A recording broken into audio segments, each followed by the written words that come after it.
Imagine a man standing on the gallows, a crowd of thousands watching his every move. He is not pleading for his life, not trembling in fear.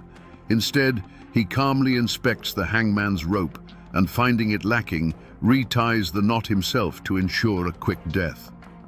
And then, from under the black hood, his own voice rings out, giving the final terrible command to spring the trap. This wasn't just an execution. It was a legend being born in blood and hemp on a hot Kentucky afternoon in 1895. The man was Bad Tom Smith, the most feared gunman in one of Appalachia's deadliest feuds. But was the man who gave the order to end his own life a truly repentant soul? Or was he the ultimate performer, staging his own death to cheat the devil one last time? Today, we will separate the rumors from the facts and find out what really happened on that fateful day. Before the name Bad Tom Smith was ever whispered in fear, and long before blood stained the creek beds, there was a different Perry County. To understand the storm, you must first know the quiet world it destroyed. This was a land carved by God's own hand and forgotten by nearly everyone else. Life here was measured not by the clock, but by the slow turning of the seasons. Mist hung low in the hollows at dawn. The ring of an axe echoed for miles through the dense woods, and the only law that truly mattered was the one passed down from father to son. The people of these mountains were a stubborn and proud stock, descendants of pioneers who had spilled their own blood to claim this rugged paradise. The Civil War had left scars deeper than any ravine, splitting families and neighbors into Union and Confederate camps, wounds that refused to heal a generation later. A man's loyalty wasn't to some far-off government, but to his kin, to his clan. Justice was a personal affair, and an insult to one's family was a debt that would one day be paid in full. They worked the land, hunted for their meat, and asked for little more than to be left alone. At the center of this world, like a great old oak, stood Colonel Fulton French. A Confederate veteran with a commanding presence, he was the patriarch of the old ways. He controlled the timber, and in doing so, he controlled the livelihoods of hundreds of men. He was a man of immense personal loyalty, respected by his allies and feared by his enemies. To his followers, he was the protector of their traditions, the last bastion against a changing world that they neither understood nor trusted. His word was bond, and his authority was absolute. But a new wind was blowing through the mountains, and its name was Joseph C. Eversole. A sharp-witted lawyer and a Union man, Eversole saw a different future for Perry County. He didn't see an isolated kingdom to be preserved. He saw untapped wealth. He saw the thick seams of black coal sleeping beneath the hills and the endless stands of virgin timber. He was the voice of progress, the man who spoke with railroad agents and northern investors, promising them a fortune and promising his followers jobs, schools, and a modern way of life. For a time, these two forces existed in a state of tense equilibrium. They were like two bull elks circling each other, sizing each other up. The conflict played out not yet with rifles, but in courthouse elections, in land deeds, and in whispered arguments at the general store. The county was slowly, inexorably dividing. You were either a Frenchman or an Eversole man. There was no middle ground. Every handshake, every business deal, every marriage was weighed on this scale. And all the while, the true cause of the coming war was drawing closer. It came in the form of men with strange accents carrying surveying equipment, marking lines on trees that had stood for 1,000 years. It came in the form of legal papers covered in fine print that local farmers couldn't read. The outside world had finally discovered the riches of Appalachia, and it was coming to claim them. Little did they know that the modern world would not just be knocking at their door, it would be kicking it down, and the fire it started would consume them all. The dirt of Perry County held more than just coal and timber. It held generations of memory, and much of that memory was written in blood. The first white settlers to push into these narrow valleys were Revolutionary War veterans, given land grants for their service. They were men who had already fought a king and won, and they carried that fierce independence into the wilderness. The land wasn't bought, it was tamed. It was a birthright earned with an axe, a plow, and a long rifle. A man's deed was often written not in ink, but in the memory of his children, a boundary marked by a certain lightning-scarred oak or a bend in the creek. But the deepest crack in this foundation was blasted open by the Civil War. Kentucky, a border state, was a land of divided hearts, and nowhere was the split more vicious than in these mountains. Brother literally fought against brother. When the war ended, the soldiers returned, but the animosity did not. They went back to plowing the same fields and walking the same paths, but now they were forever branded. You were either a Reb or a Yankee. Fulton French had been a colonel in the Confederate Army, a leader of men who fought for the Old South. Joseph Eversole, by contrast, was a staunch Unionist, a man who believed in the power and authority of the federal government. The war didn't end at Appomattox for these men, it just went quiet for a while. The French-Eversole War was not a new conflict. It was the Civil War reignited, a smoldering ember fanned into a raging inferno by the winds of greed. The fight over timber and coal was just the surface.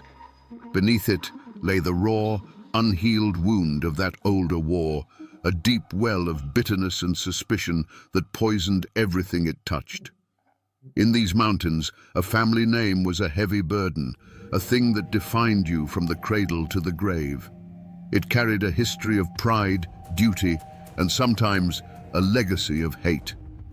To stand with Fulton French meant you believed in the old ways, in a man's right to settle his own scores without interference from a distant government.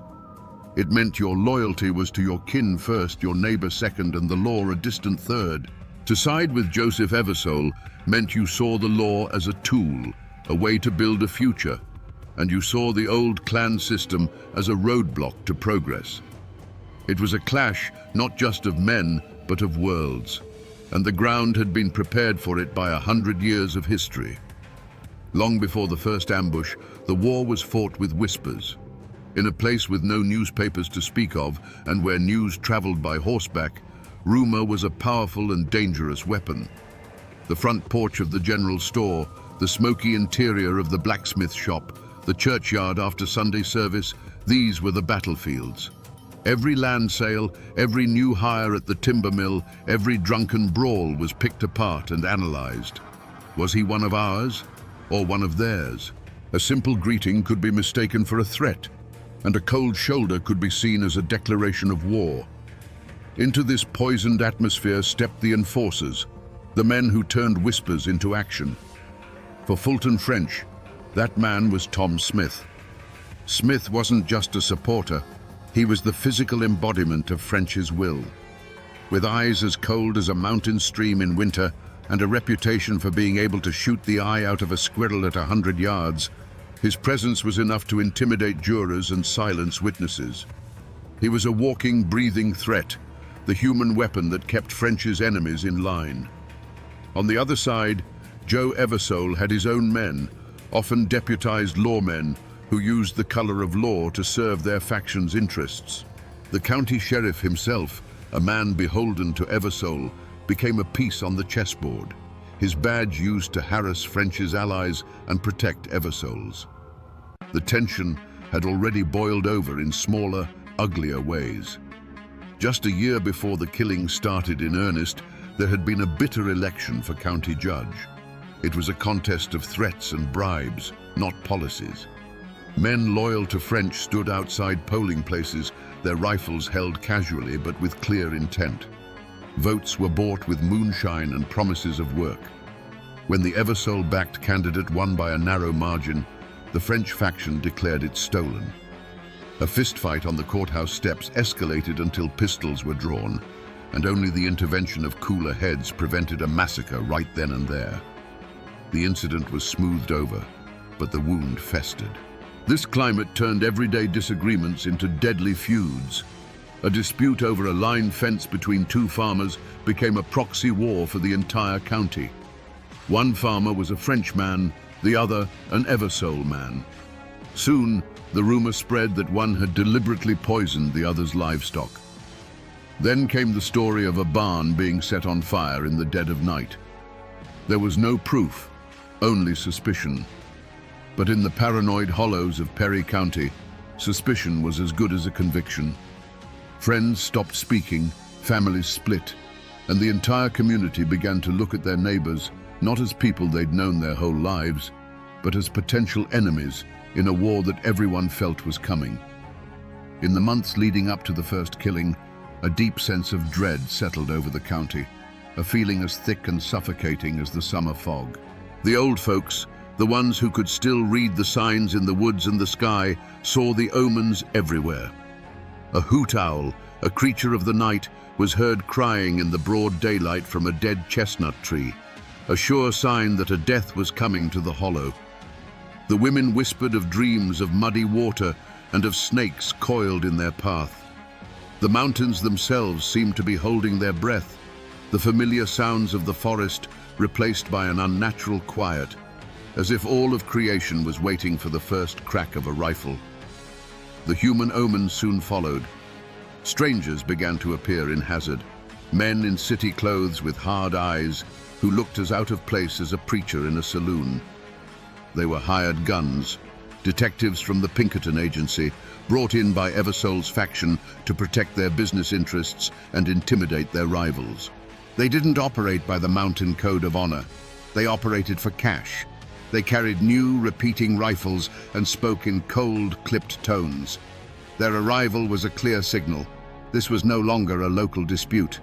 The power of outside money and industry had now thrown its weight into the fight, and it had brought its own professional killers. This changing tide was felt most deeply by the women. They saw it in the faces of their husbands and sons. They saw the way their men would stop talking when they entered a room. They noticed the extra care being taken to clean a rifle that was already spotless, the quiet stockpiling of ammunition. There was a new tension in the air, a grim purposefulness that had replaced the old simmering anger. A premonition of dread, cold and sharp as a knife's edge, ran through every household. The time for threats and posturing was over. The omens had all been given. The only thing left was for the first shot to be fired. The simmering hatred finally boiled over in the summer of 1887. The spark that lit the fuse was not a land dispute or a drunken brawl, but a calculated public assassination designed to cripple the Eversole faction at its heart. The target was Nicholas Goose Combs, the Perry County Circuit Court clerk and a key lieutenant, as well as a kinsman to Joe Eversole. Combs was the man who controlled the official paperwork, the legal machinery of the county. Killing him wasn't just murder, it was an act of political terrorism. It happened in broad daylight, right on the courthouse square in Hazard. As Combs left the building, a volley of rifle fire erupted from a nearby building. Men from the French faction had laid in wait, turning the seat of county justice into a killing ground. Combs was hit multiple times, falling to the dusty street as townspeople ran for cover in a panic. The assassins made no attempt to hide their faces. This was a message delivered in smoke and lead for all to see. They were declaring that Eversole's legal authority was meaningless, and that the only law that mattered now grew from the barrel of a gun. When the news reached Joe Eversole, any hope for a peaceful resolution died with his kinsman. The grief was immediate, but it quickly hardened into a cold, diamond-hard resolve. This was a direct challenge to his power, his family, and his life. To let it go unanswered would be a sign of weakness that would finish him in the mountains. He would not back down. He would meet fire with fire, blood with blood. The law had failed to protect his man. Now he would rely on his own form of justice. The county fractured overnight. Warrants were issued for the known assassins, but they were worthless pieces of paper. The killers simply melted back into the hollows, protected by Fulton French and his clan. Men who had once gone to town with only a pocket knife now openly carried Winchester rifles. The roads became unsafe, travel between hollows a dangerous gamble. Neighbors who had shared corn liquor now stared at each other over rifle sights. The time for whispers was over. The first drops of blood had been spilled on the courthouse steps, and it was a promise of the river that was to come. A line had been crossed from which there was no retreat. From that moment on, the war was open and declared. The ancient mountain code had taken over completely. An eye for an eye, a life for a life. And Joe Eversole now had a debt to collect. For over a year, the war raged, a series of brutal skirmishes and back-alley assassinations. Joe Eversole, now a hunted man, rarely traveled without a contingent of armed guards. But in the mountains, no man is ever truly safe. On May the 4th, 1888, Eversole made a fateful journey, riding with several of his men along a narrow trail that snaked beside a creek. It was a place where the rhododendron grew so thick it could swallow a man whole, a place perfectly designed for an ambush. The sun was warm, the birds were singing, and for a fleeting moment, it might have felt like peace. But shadows were watching from the ridge above. Without warning, the quiet afternoon exploded in a symphony of death. A single heavy rifle crack echoed from the hillside, sharp and final. Eversole's horse reared violently as its rider was jolted backward in the saddle, his body suddenly limp. Before his guards could even process what had happened, a second volley of gunfire tore through their ranks. It was a perfectly executed trap. The assassins were invisible, hidden behind rocks and trees, firing down into the trail with murderous precision. The air, once filled with the scent of pine and damp earth, now tasted of gunpowder and finality. One of Eversole's men, a man named Allen, saw his leader pitch forward and fall from his horse, landing in the shallow waters of the creek. The fight was over before it had even begun. The surviving guards returned a panicked, useless fire into the dense woods, their bullets thudding harmlessly into tree trunks. They were firing at ghosts. The men on the ridge held their fire, their work done. They had struck the head of the snake. Joe Eversole, the lawyer, the politician, the man who dreamed of a new Appalachia, lay still in the very land he had fought so hard to control. Among the shadows on that ridge, one man's name would be whispered above all others. While many rifles had fired, the first shot, the one that found its mark with such deadly accuracy, was said to have come from the Winchester of Tom Smith. He was not just a participant. He was the tip of the spear, the instrument of Fulton French's vengeance. He had become the living embodiment of the feud's brutality, a man whose name was now synonymous with death itself. The most chilling image from that day was not one of violence, but of its aftermath. When the gun smoke cleared and the assassins had melted back into the wilderness, all that remained was the unnatural silence. A riderless horse, eyes wide with terror, galloped back towards Hazard, its empty saddle telling the entire story. The surviving guards, stunned and broken, gathered what was left of their leader and began the slow, grim journey back to town, carrying the news that would plunge the entire county into a new level of darkness. The word spread like a fever. They got Joe. Eversole is dead. The news traveled from cabin to cabin, a shockwave of fear and grim satisfaction. For the Eversole faction, it was a devastating blow, a loss that seemed to signal the end of their cause. For the French faction, it was a triumphant victory, a reassertion of the old mountain law. But for the state of Kentucky, it was the final straw. This was no longer a local feud. It was an open insurrection. The assassination of a prominent political figure in broad daylight could not be ignored. The governor called out the state militia, and the full weight of the law began its slow, grinding turn towards Perry County. And at the top of their list of wanted men, circled in red, was the name of the man who they believed had pulled the trigger: Bad Tom Smith. To understand what went through Tom Smith's mind as he lay on that ridge, you must first throw away every modern notion of law and justice. In his world, Joe Eversole was not a fellow citizen with a different political opinion. He was a foreign invader. Eversole was the face of the slick-talking lawyers who used indecipherable documents to steal land from men who could only sign their name with an X. He was the agent of the coal companies that would tear the tops off their sacred mountains and turn their clean creeks black with slag. In the twisted logic of the feud, killing Joe Eversole wasn't murder. It was an act of war, the righteous removal of a mortal threat to his entire way of life. The switch didn't flip for Tom Smith in a moment of white-hot rage. It had been flipped years ago when he pledged his rifle and his life to Fulton French. He was a soldier, and French was his general. His internal monologue wasn't one of hatred, but of cold, grim duty.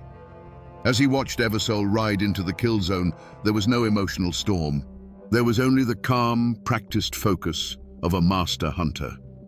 The wind, the distance, the lead on a moving target, these were the things that occupied his mind. He was an instrument of the clan's will, and in that moment, as he slowly squeezed the trigger, he felt a sense of profound purpose. He was correcting an imbalance, restoring the natural order of the mountains with a single, perfectly placed shot. After the deed was done, there was no rush of guilt, no haunting remorse. There was only the metallic taste of triumph. He had done his job. He had proven his loyalty. He had removed the enemy.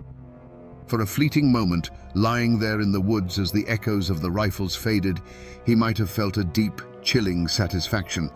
But that feeling would have been quickly replaced by something else, the cold, pragmatic reality of survival. He was now the most wanted man in Kentucky. His old life was over.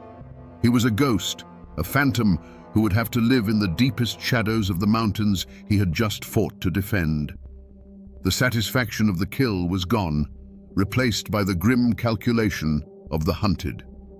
And that, in its own way, is the most terrifying thing of all, not a man who kills in a fit of passion, but one who does so as a matter of principle and then calmly deals with the consequences. When the body of Joe Eversole was carried back into Hazard, laid across a horse like a freshly killed deer, a deathly quiet fell over the town. There were no cries of outrage, no shouts for vengeance, just a deep, collective intake of breath. It was the silence of shock, the silence of a people who knew that a final line had been crossed and that the world they had known was gone forever. The gaping wound in Eversole's body was a wound in the heart of the community itself, a tear in the fabric of their lives that could never be mended. For the surviving members of the Eversole faction, grief was a luxury they could not afford. Their leader was gone, but their fight was not. His death did not break them. It forged them into something harder and more ruthless. Vengeance became their new creed. They no longer spoke of progress or the law. They spoke of blood for blood. They organized, armed themselves, and began their own patrols, their eyes burning with a cold fire. They were no longer just a political faction. They were a hunting party, and they had only one prey in mind. But their prey was a ghost. In the immediate aftermath of the ambush, Tom Smith vanished. The mountains that had been his cradle and his home now became his sanctuary. He knew every hidden path, every forgotten cave, every dense thicket where a man could disappear. He moved like a shadow through the deep woods, supported by a network of French loyalists who saw him not as a murderer, but as a hero. They left food for him under designated rocks, passed whispered messages through their children, and met any questions from outsiders with a blank stare and a shrug. Tom Smith was everywhere and nowhere, his legend growing with every failed attempt to find him. The news of Eversole's assassination reached the state capital in Frankfurt like a thunderclap. The governor, tired of the endless headlines about the dark and bloody ground, had finally had enough. This was no longer a county matter. It was an act of open rebellion against the Commonwealth of Kentucky. He called up the state militia. Within weeks, men in crisp blue uniforms, armed with modern rifles and the full authority of the state, arrived in Hazard. They were an occupying army, outsiders who understood nothing of the tangled web of kinship and loyalty that defined the mountains. They were there with a single purpose: to crush the feud and capture the man who symbolized its savagery. The official hunt began. A warrant was issued for the arrest of Tom Smith for the murder of Joe Eversole. His name and description were printed on wanted posters, promising a substantial reward for his capture, dead or alive. These posters were nailed to courthouse doors, general store walls, and any tree big enough to hold one. A price was put on his head, turning loyalty into a commodity and friendship into a potential betrayal. The manhunt wasn't just a legal procedure. It was a declaration of war by the state against the old mountain code, and Bad Tom Smith was now the most famous outlaw in Kentucky. The murder of Joe Eversole was like a boulder dropped into a still pond, and the ripples of fear and hatred spread to every corner of Perry County. The community didn't just fracture, it shattered. The general store, once a place for idle gossip and checker games, became a tense, silent space where men from opposing factions would stand on opposite sides of the room, their hands never straying far from the pistols tucked in their belts. Even the church, the one place that was supposed to unite them, was split down the middle. Families who had worshipped together for generations now sat on opposite sides of the aisle, praying to the same God for the destruction of their neighbors. When the state militia arrived, they expected to find a populace eager for justice. Instead, they hit a wall of silence, a conspiracy of fear as solid and impenetrable as the mountains themselves. These lawmen were outsiders, foreigners, and the mountain people closed ranks against them. Men who had surely seen Tom Smith and the other assassins heading towards the creek that day suddenly developed convenient lapses of memory. Farmers who knew the secret paths through the woods would give the soldiers intentionally bad directions, sending them on useless chases into impassable thickets. This silence wasn't born of loyalty alone. It was cultivated by terror. Everyone knew the reach of Fulton French and his clan. To be seen talking to a militiaman was to mark yourself as a traitor. It meant risking your hay barn being burned in the dead of night, your livestock being found dead in the field, or worse. The fear was a physical presence, a cold knot in the stomach of every man and woman who knew a piece of the truth but was too terrified to speak it. They were caught between the distant threat of the law and the immediate personal threat of their neighbors. Yet, even in this poisoned atmosphere, there were small, quiet acts of courage. A widow, whose husband had been an Eversole man, would leave a jar of milk on the porch of a neighbor she knew was hiding one of the fugitives, an unspoken plea for peace. A doctor, under the cover of darkness, would tend to a wounded man from the wrong side, honoring his oath over the demands of the feud. But for every act of courage, there was an act of cowardice. A man would provide a false alibi for one of the killers, lying under oath to settle an old debt or save his own skin. The feud forced everyone to make a choice, and in doing so, it revealed the true character that lay hidden beneath the surface of their ordinary lives. The hunt for Bad Tom Smith was not a single, organized posse. It was a three-headed beast. First, there were the state militia, disciplined but clumsy. Outsiders who stuck to the main roads and were easily led astray by false trails. Then came the private detectives, the Pinkertons, hired by what was left of Eversole's allies. They were professionals, cold and methodical, who operated with money and informants. But the most dangerous hunters were the third group, the kinsmen of Joe Eversole, mountain men themselves, their hearts fueled by a white-hot need for vengeance. They didn't need a map. The terrain was etched into their bones, and they weren't hunting a criminal. They were hunting the man who had murdered their own. For years, this relentless pursuit played out across the rugged face of eastern Kentucky. It was a grueling, frustrating war against a phantom. The mountains, which had always been Tom's home, now became his fortress. He was a master of their secrets. He could live for weeks on what he could carry in a satchel and kill with his rifle. He slept in rock shelters, where panthers once denned and drank from springs known only to the oldest hunters. The search parties would find his trail, follow it for days through sucking mud and impenetrable laurel thickets they called laurel hells, only to find a still warm campfire and the faint scent of wood smoke on the wind. He was always one step ahead. The chase wore down the hunters as much as the hunted. They were city men in a primal world, plagued by copperheads, sudden freezing rains, and the constant, unnerving feeling of being watched. Every shadow seemed to hold a threat. Every snap of a twig sounded like the cocking of a rifle. Tom Smith became larger than life, a boogeyman the militia whispered about around their fires.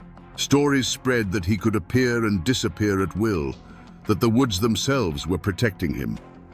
In truth, it was the people who were protecting him, the silent, tight-lipped clan who would rather die than betray their own. But time, like water, wears away even the hardest stone. The reward money grew larger, a tempting fortune in a land of desperate poverty. The constant pressure from the state wore down the French faction's resolve. After nearly 7 years on the run, the wall of silence finally cracked. A tip, bought and paid for with state money, led a posse of lawmen to a remote cabin deep in the hills of neighboring Breathitt County. They surrounded the cabin at dawn, rifles ready, expecting a bloody shootout, a final blaze of glory for the legendary gunman. The sheriff called out his name, his voice echoing in the morning stillness. There was a long, tense silence. But instead of a hail of bullets, the cabin door creaked open. A man stepped out onto the porch, blinking in the new light. He was gaunt and bearded, his clothes worn to rags. The fire was gone from his eyes, replaced by a deep, profound weariness. It was Bad Tom Smith, but he was a shadow of the fearsome enforcer they had hunted for so long. He held no rifle, only a strange look of resignation. The hunt was over, not with a bang, but with the quiet click of handcuffs around wrists that no longer had the strength to resist. The trial of Bad Tom Smith in the spring of 1895 was a spectacle. The town of Hazard swelled with people, a volatile mix of the curious, the vengeful, and the fearful. Armed guards from the state militia were posted on the rooftops surrounding the courthouse, their rifles glinting in the sun, a clear warning that any attempt at a rescue or an assassination would be met with overwhelming force. Inside the stuffy courtroom, the air was thick with tension. On one side sat the prosecutors, lawyers from Frankfurt, who saw this as a chance to finally tame the wild mountains. On the other, Tom Smith sat quietly, flanked by his court-appointed attorney, looking more like a tired farmer than a notorious killer. The prosecution built its case with eyewitnesses who had for 7 years been too terrified to speak. One by one, men who had been with Eversole that day took the stand, their voices sometimes trembling, and pointed a finger at Tom Smith. They told of the ambush, the crack of the rifles, the fall of their leader. But the defense lawyers were cunning. They attacked the credibility of the witnesses, painting them as biased members of the Eversole faction with their own scores to settle. They argued that in the chaos of the ambush, no one could have possibly identified a single shooter hidden on a wooded ridge 100 yards away. The most damning testimony came from within the French faction itself.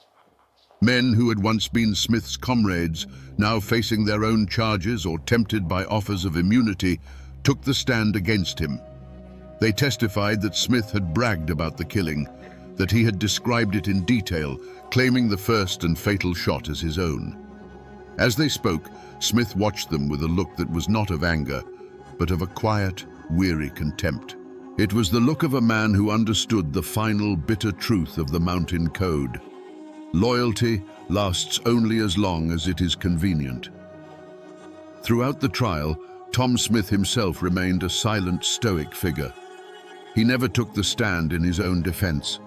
He watched the proceedings with a detached calm, as if he were observing a play in which he was merely an actor. There was no defiance, no remorse, just a profound and unsettling acceptance of his fate. It was as if he knew, long before the jury did, how this story had to end.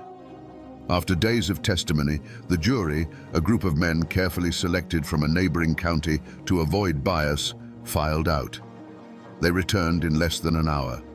The foreman stood, cleared his throat, and in a voice that barely rose above a whisper, pronounced the single word, "Guilty." A wave of murmurs swept through the courtroom, gasps of relief from Eversole's kinsmen, quiet curses from French's. The judge, his face grim, sentenced Bad Tom Smith to be hanged by the neck until dead. There was no outcry, no appeal. This wasn't the justice of the mountains, settled with a rifle. This was the cold, impersonal justice of the state. And it was final. The feud had claimed its last, most famous victim. The hanging of Tom Smith was meant to be an ending, a final full stop on a bloody chapter of Kentucky history. But for the people of Perry County, it was more like a cauterized wound. The bleeding had stopped, but the scar ran deep and ugly. The great French Eversole War was over. The state had won. Yet there was no celebration, no sense of victory, only a profound and unsettling exhaustion. The cost had been too high. For the surviving members of the Eversole clan, justice was a bitter pill. Their enemy's most fearsome soldier was dead, but it couldn't bring back their leader. They had won the war, but lost the peace. Many of them, having looked into the abyss of mountain violence, wanted nothing more to do with it. They had seen what the old ways led to. In the years following the trial, many sold their land and timber rights to the very coal companies Joe Eversole had championed, taking the money and leaving the mountains forever. They scattered to Ohio, to Indiana, to the west, anywhere they could escape the ghosts that haunted every creek and hollow. And what of the mastermind, Colonel Fulton French? He was never convicted for his role in the war. The law couldn't touch him. But he faced a different kind of justice, a slower and perhaps more fitting punishment. The execution of Tom Smith was a public spectacle of his defeat. His power, which had been absolute, was broken. Men no longer feared him because the state had proven it was the bigger, stronger beast. As the coal companies moved in with their railroads and their armies of lawyers, French's old-world influence crumbled. He died years later, not a revered patriarch, but a relic, a bitter old man who had watched the world he fought to preserve be bought, sold, and carved up by the forces of progress he had so despised. It was his curse to live powerless in the ruins of his own kingdom. The community, as a whole, tried to heal itself by deliberately forgetting. The feud became the great, unspoken trauma. It was too painful, too shameful to talk about openly.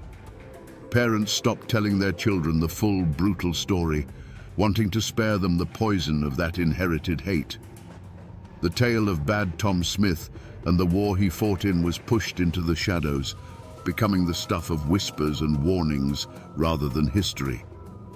Perry County desperately wanted a new identity. It wanted to be known for its coal, its timber, its hard-working people, anything but the dark and bloody ground where brother had slaughtered brother. A thick blanket of collective silence was pulled over the past, but under it, the memory lay restless and unquiet. Walk through Perry County today, and you will still find the old names. There are Frenches and Eversoles and Smiths living in these hills, their mailboxes standing on the same roads their ancestors bled on. But the feud is a ghost story now, a grandparent's tale told on a cold winter night. The great-grandchildren of mortal enemies are now neighbors, friends, sometimes even husband and wife. The blood hatred has been diluted by time, washed away by a conscious collective decision to break the cycle. They chose peace, and in doing so, they gave their children a future that was not defined by the graves of the past. The physical traces of that war are harder to find, but they are there if you know where to look. There is no monument, no plaque marking the spot where Joe Eversole was ambushed. But drive along the Kentucky River in Hazard, and you will find a quiet, unassuming field. Today, It might be a place where kids play baseball or families have picnics. But the older folks still know it by another name: Hangman's Hollow. The gallows are long gone, rotted back into the earth, but the name remains, a permanent scar on the landscape, a whisper of the day that thousands gathered to watch a man die. In an old cemetery overlooking the town, you can find the final resting place of Tom Smith. There is no grand tombstone, no epic inscription detailing his infamous life or his dramatic death. His grave is simple, almost anonymous, the resting place of a man, not a monster or a legend. It's a quiet, humble end for a life that was anything but. But the real echo of this story isn't found in stone or on a map. It's in the folklore, in the very air of the mountains. The official histories may gather dust in the courthouse basement, but the story of Bad Tom Smith is still alive. It's told by old men on their front porches, a warning about the poison of hatred. And some say, on a dark, moonless night in Hangman's Hollow, if you listen closely when the wind is just right, you can still hear a voice boom out from the darkness, clear and unwavering, giving its own final command. For though people may try to forget, the mountains remember everything. So we come back to the question that hangs over this whole story, a question that lingers in the air like the smoke from that final fatal shot on the ridge. Was the good Tom Smith who stood on the gallows a genuinely repentant soul who had made his peace with God? Or was he the ultimate outlaw, the final act of Bad Tom, a master performer who seized control of his own execution to rob the state of its victory and ensure his name would pass into legend on his own terms? The historical record is silent on this. The truth of it went with him into the dark. It's a mystery locked forever in the heart of a man who lived and died by a code the modern world will never fully understand. But in the end, the state of Tom Smith's soul is not the most important lesson of this story. His life and death are a monument to a bloody and bygone era.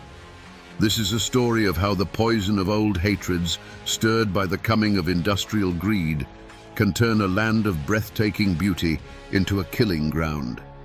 It's a testament to the destructive power of blind loyalty, where allegiance to a clan becomes more sacred than the life of a neighbor. But it is also a story of the indomitable and sometimes terrifying Appalachian spirit, a spirit that values honor above life and that can face death not with a plea, but with a command. The great feud is long over. The rifles are silent, and the graves are covered with moss. But the story serves as a permanent warning carved into the memory of these mountains. A warning that the line between neighbor and enemy, between law and vengeance, is perilously thin. It reminds us that the blood of the past never truly washes away. It just sinks into the soil, waiting for a new conflict to bring it to the surface once more. And now, my friends, you know the rest of the story.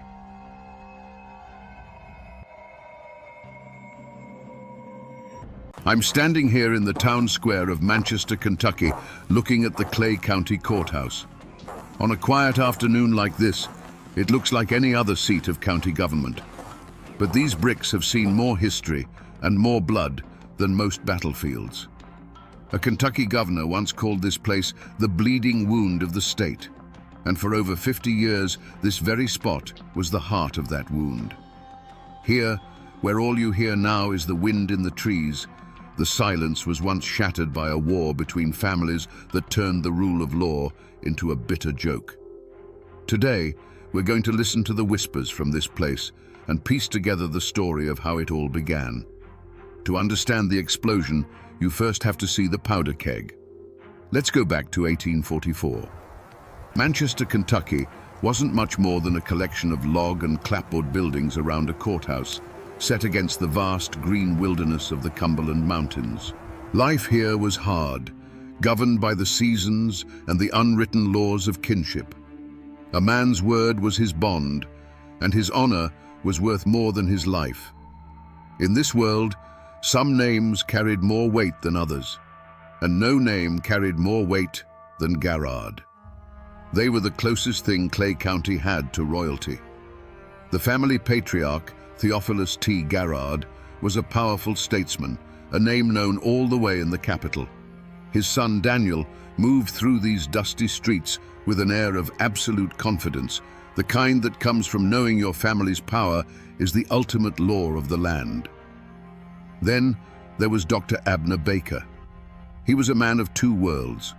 On one hand, he was a physician, a man of education and science in a place where folk remedies were still king. But he was also a man of Clay County, born and bred. His hands were just as calloused by the code of these hills as any farmer's, and his pride ran just as deep. He was respected, but he wasn't a Garrard, and in Clay County, that distinction mattered. The flashpoint between these two men wasn't some mythical silver mine, as the legends now claim.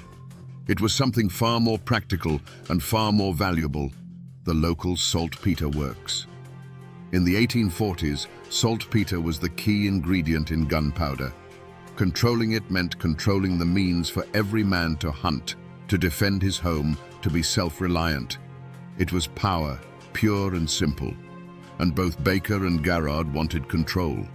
For months, their business dispute was a low rumble of thunder in the distance. You could feel it in the air of Manchester. The sideways glances in the general store, the conversations that stopped when one of them entered a room. Two proud men, their ambitions circling each other like wolves. The people of the town went about their lives, but they were watching. They knew the code. They knew that in these mountains, a storm can roll in without warning, and everyone was holding their breath, waiting for the first crack of lightning. The stories passed down through generations are one thing, but sometimes you can find the cold, hard facts printed in black and white. Here, in the Clay County Historical Archives, I'm holding a digital copy of a newspaper clipping from a Lexington paper dated 1844.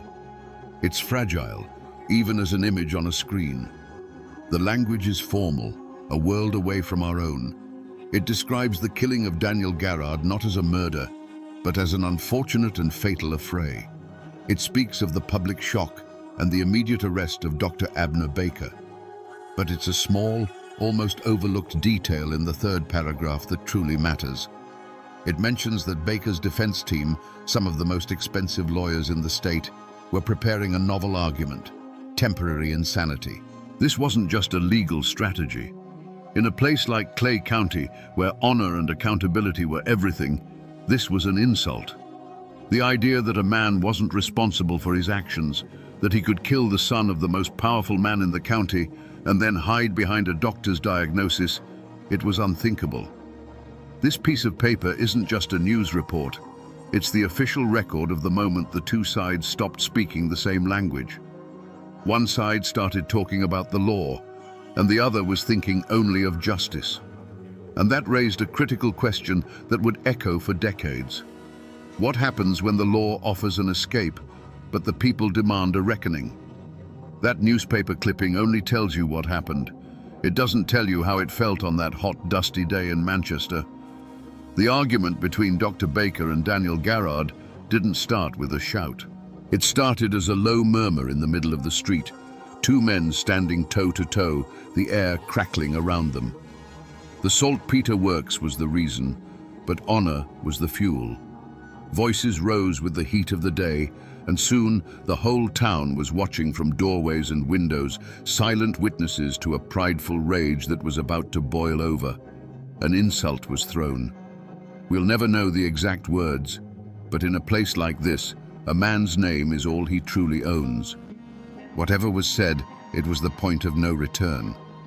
There was a flash of steel, a single, deafening crack that echoed off the clapboard storefronts, and Daniel Garrard fell to the ground.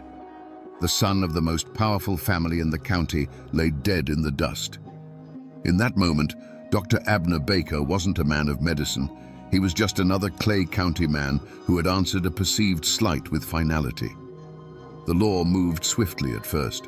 Baker was arrested, and for a moment it seemed like the system would work. A trial, a verdict, a hanging. That was the expected order of things. But then, a new word began to filter through the mountains. a word that felt like a trick from a faraway city. Insanity.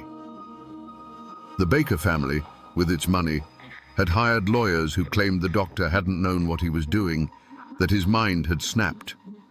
To the Garrards, and to half of Clay County, this was a second, deeper wound. It was a declaration that a rich man's law could wash away a poor man's blood. It was a cowardly trick, a way to cheat the hangman, and more importantly, a way to cheat the code of the mountains. They saw it not as a legal defense, but as a profound act of disrespect to the dead and a challenge to the living. The seeds of conflict had been sown the moment Garrard fell, but this legal maneuver was the dark, fertile soil they needed to grow. The Garrard clan and their allies gathered on their porches and in their cabins, not to wait for a verdict from a judge, but to plan a reckoning. The official court had its own schedule, but in the hollows of Clay County, a different, older court was now in session, and it recognized only one sentence: blood for blood. Official records and old newspapers can give you the skeleton of a story, but the soul of it, the part that still beats, lives in the people who carry the memory. That's why I drove down a winding road deep into Clay County to a small house with a porch swing that's probably seen 100 years of summers. I came here to speak with a woman named Mary, the great-great-grandniece of Daniel Garrard. She is in her 80s, with eyes as clear as a mountain spring, and she holds the family's version of the story not as history, but as a living truth. We sat on that porch for an hour, the chains of the swing groaning a slow rhythm, before I even asked about the feud. She knew why I was there. She told me stories of her childhood, of hard winters and loving parents. And then she looked out toward the hills. "You want to know why they couldn't let it be?" she said. It wasn't a question. "My granddaddy told me what his father told him," she began, her voice steady. When the news came that the Bakers were trying to get Abner off by claiming he was insane, it was like Daniel had been killed all over again. It wasn't about the law anymore. It was about honor. To them, the Bakers were saying a Garrard's life was worth so little, you could take it and then just lie your way out of the consequences. She leaned forward slightly, her eyes locking onto mine. It wasn't just anger. It was a duty. They believed if they let Abner Baker live out his days after a stunt like that, the Garrard name would be a joke. Every man in the county would know that you could wrong them and get away with it. They felt they had no choice. The law had failed to give them justice, so the family had to. That single piece of family law, passed down through 5 generations, explains everything. It wasn't just an act of revenge they were planning. In their minds, it was an act of survival. Dr. Abner Baker was sent to the Eastern State Asylum in Lexington. To the outside world, this was the end of the matter. A killer, deemed insane, was safely locked away. But in the hollows of Clay County, it was seen as a temporary delay. The Garrards and their allies didn't see walls and doctors. They saw a debt that was still unpaid. They waited. Patience is a virtue carved into the people of these mountains, and they could wait for true justice as long as it took. For months, a tense, unnatural quiet settled over the county, the kind of stillness that comes before the deadliest of storms. Then, in 1845, the news came. It traveled by horseback and word of mouth, a spark landing in a field of dry tinder. Dr. Baker had escaped. He was coming home. To the Garrards, this was the ultimate act of defiance. The law had failed to punish him, and now it had failed to even contain him. He wasn't just a killer who had cheated justice. He was a ghost walking back into their lives, a living symbol of their family's dishonor.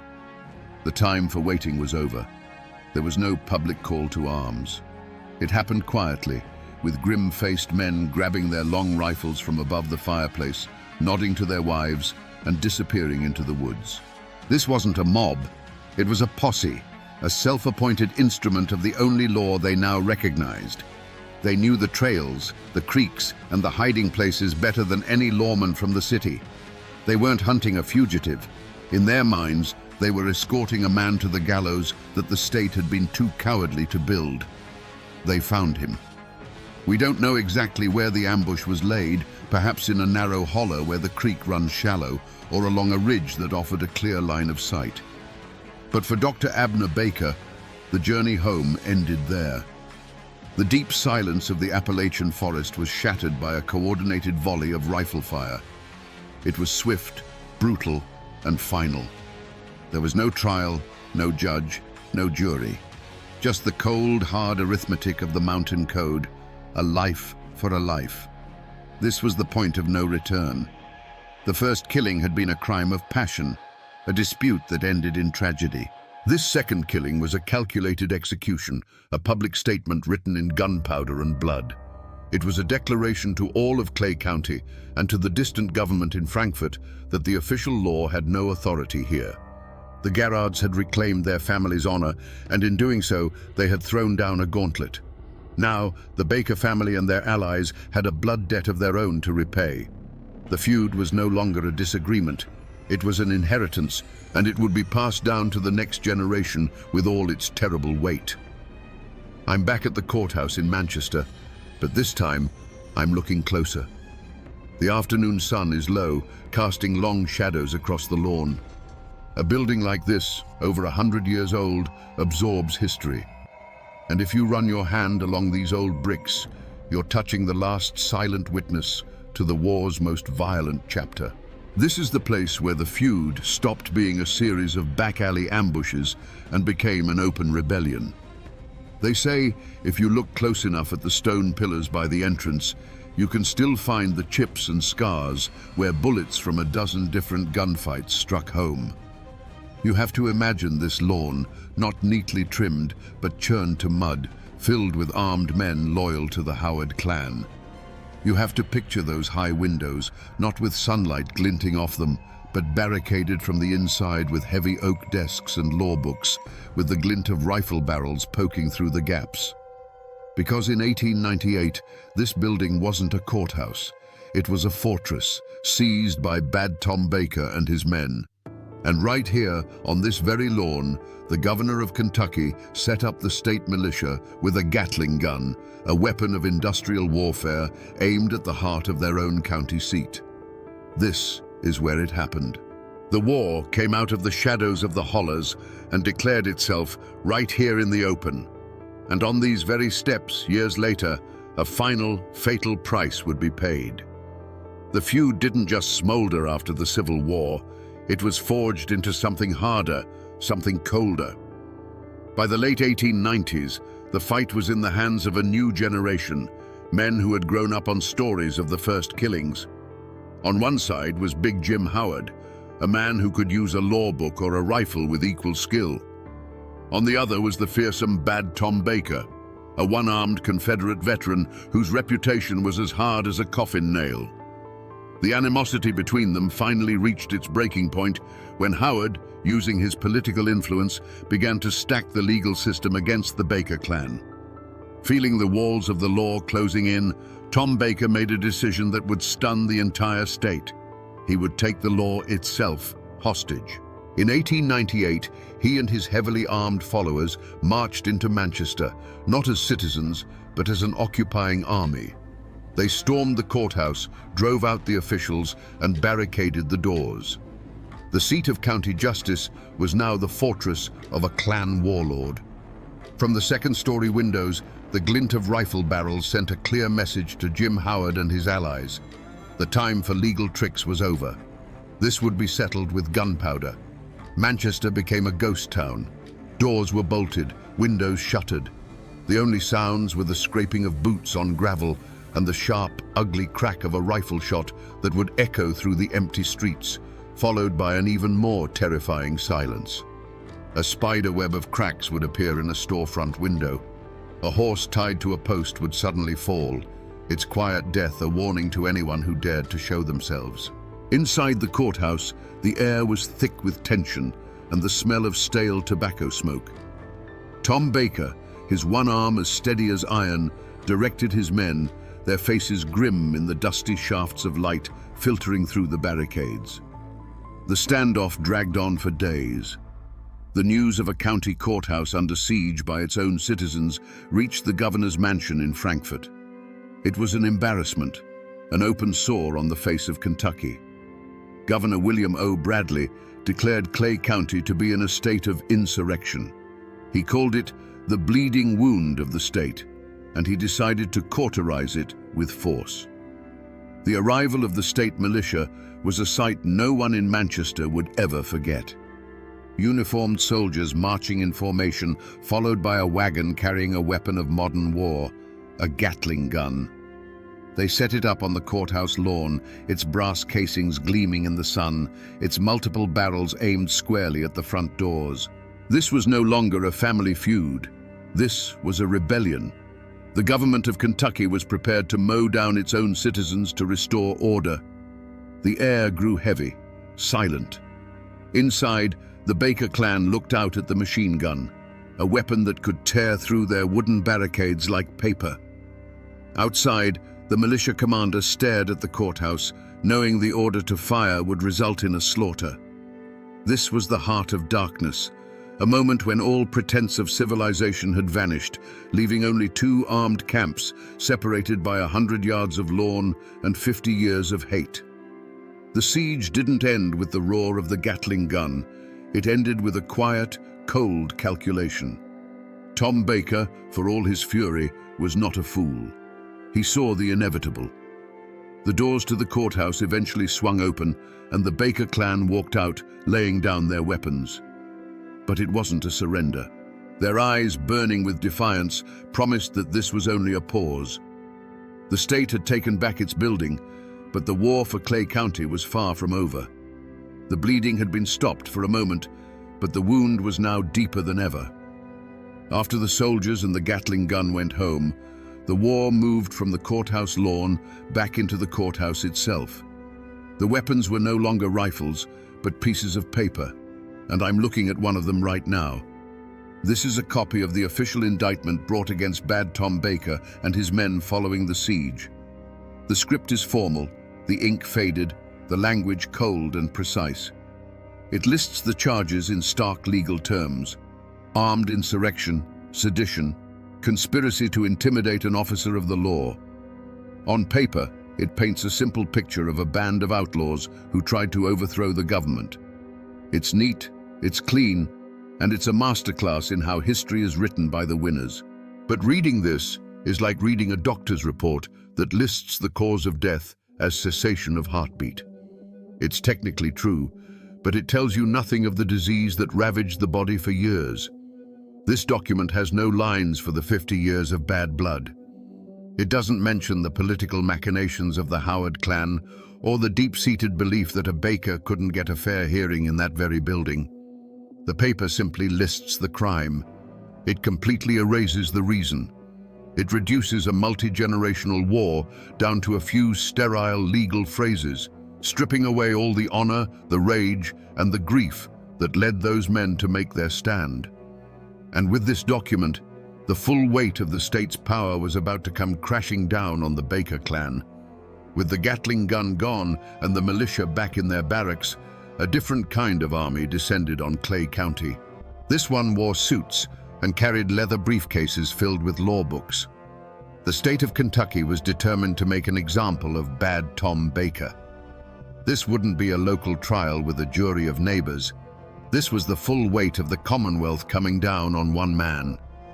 The trial was a spectacle.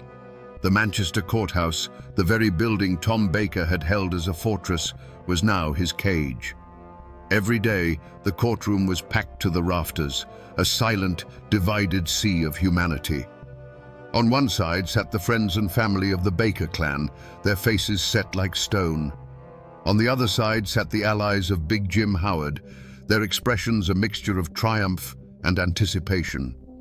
Howard himself was often there, a quiet, imposing figure in the back, watching the slow, methodical destruction of his great rival. You could feel the hate in the air, so thick you could choke on it. Tom Baker sat at the defendant's table, his one arm resting motionless. He was a lion in a cage, a creature of the open ridges and wild hollows, now trapped by legal arguments and procedural rules he neither understood nor respected. The state's prosecutors painted him as a traitor, a revolutionary who had spit in the face of the law. His defense argued he was a man pushed to the brink, a citizen who had only occupied the courthouse because he knew he could never get justice within its walls. An argument that was, in its own way, a damning confession that the system was broken. The jury listened, their faces pale. They were local men, and they knew that whatever verdict they delivered, they would have to live with the consequences.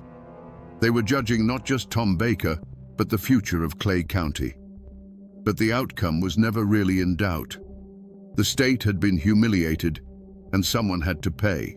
When the jury foreman stood to read the verdict, the room fell into a dead silence. The word guilty was spoken quietly, but it landed like a hammer blow. Tom Baker didn't flinch. He didn't rage or despair. He simply looked across the room, his gaze locking onto Jim Howard. In that one look, a lifetime of hatred was exchanged. The law had finally put bad Tom Baker behind bars. But everyone in that room knew that a jail cell could hold the man, but it could never contain the feud. The law had won its battle, but in doing so, it had only ensured the war would continue. Up on a hill overlooking Manchester, there's a quiet cemetery where the wind rustles through the leaves of ancient oak trees. The tombstones are a library of endings, some new and polished, others old and leaning, their names almost erased by a century of rain and frost. This is where all the fury and ambition of the Clay County War finally came to rest. And this is where you find them. Over here is the grave of Bad Tom Baker. It's a simple military-style stone befitting a Confederate soldier. It lists his name, his company, and his dates. There are no grand pronouncements, just the hard, simple facts of a life that ended. His family still tends to it. A small flag flutters here on Memorial Days. It's a place of quiet, defiant dignity. And then, you walk just 100 yards or so past a few other families, and you find the marker for James Big Jim Howard. It's a bit more substantial, a testament to a man of property and political power. He lies here surrounded by his own kin. They lie so close now, these two great enemies. For decades they were the twin poles of a war that tore this county apart, and now they're silent neighbors in the same Kentucky soil. All that rage, all that blood, all that power, reduced to two names carved in granite, slowly fading under the Appalachian sun. Seeing them here, you'd think the story ended with Tom Baker's conviction. But a prison sentence wasn't the final chapter. The Mountain Code had one last bill to collect, and the story of how both these men ended up on this hill is the feud's last and most bitter reckoning. With Bad Tom Baker locked away in the Frankfort Penitentiary, a strange and fragile peace settled over Clay County. For the first time in decades, Big Jim Howard was the undisputed king. He had won. He had used the law, the militia, and the courts to do what generations of his family couldn't do with rifles. He had broken the power of the Baker clan. For a few years, it seemed the war was finally over, ended not with a bang, but with the clang of a prison gate. But the politics of Kentucky have always been a blood sport. In 1899, the state was ripped apart by the most violent and disputed gubernatorial election in its history. When the Democrat William Goebel was assassinated in Frankfort in 1900, the state teetered on the brink of its own civil war. A massive investigation was launched, and a net was cast for anyone with a reputation for political violence. And in one of history's cruelest twists, the master of the law, Big Jim Howard, found himself caught in its web. He was accused of being a conspirator in the plot to kill the governor. The trial was a statewide sensation. Jim Howard, the man who had so skillfully used the courts against Tom Baker, now faced a jury with his own life on the line. He was convicted and sentenced to life in prison. The great victor of the Clay County War was now a prisoner himself. And then, the feud delivered its final, bitter irony. The same political chaos that had condemned Jim Howard miraculously set his old enemy free. The new governor, in a flurry of politically motivated pardons, granted clemency to many men, including the aging, one-armed insurrectionist from Clay County. Bad Tom Baker walked out of prison a free man. So, by 1901, the chessboard had been reset for one final terrible move. Jim Howard, through his own powerful connections, soon secured a pardon as well. Both old lions were back in the same territory. Baker was now an old man, perhaps believing the feud had died with their mutual imprisonment. Howard was also old, but he was a man who had been publicly shamed and imprisoned, and he had one last debt to settle. The long shadow of the feud had stretched across 57 years, and it was about to fall one last time, right back where it all began, in the streets of Manchester. Even now, more than a century after the last shot was fired, the Clay County War isn't a settled matter here. It isn't just a chapter in a history book. It's a living memory, a story that gets told on front porches and at family reunions, and the version you hear depends entirely on which family is telling it. The names Baker and Howard don't just belong to the dead. They belong to the living, and they still carry the weight of that old, bitter argument. To this day, if you talk to folks whose ancestors stood with Tom Baker, you'll hear the story of a hero. They'll tell you, Bad Tom was a man of the people, a proud Confederate soldier who stood up to a corrupt political machine run by the wealthy and powerful Howard family. They'll say the courthouse siege wasn't insurrection. It was a desperate man's only way to demand a justice he could never get from a bought and paid for judge. In their version, Tom Baker was a man of honor who was assassinated in cold blood, a victim of a coward's bullet because his enemies could never face him in a fair fight. But then, you drive a few miles down the road and ask a family whose great-grandfather rode with Jim Howard, and you'll get a different truth entirely. They'll tell you Big Jim Howard was the law.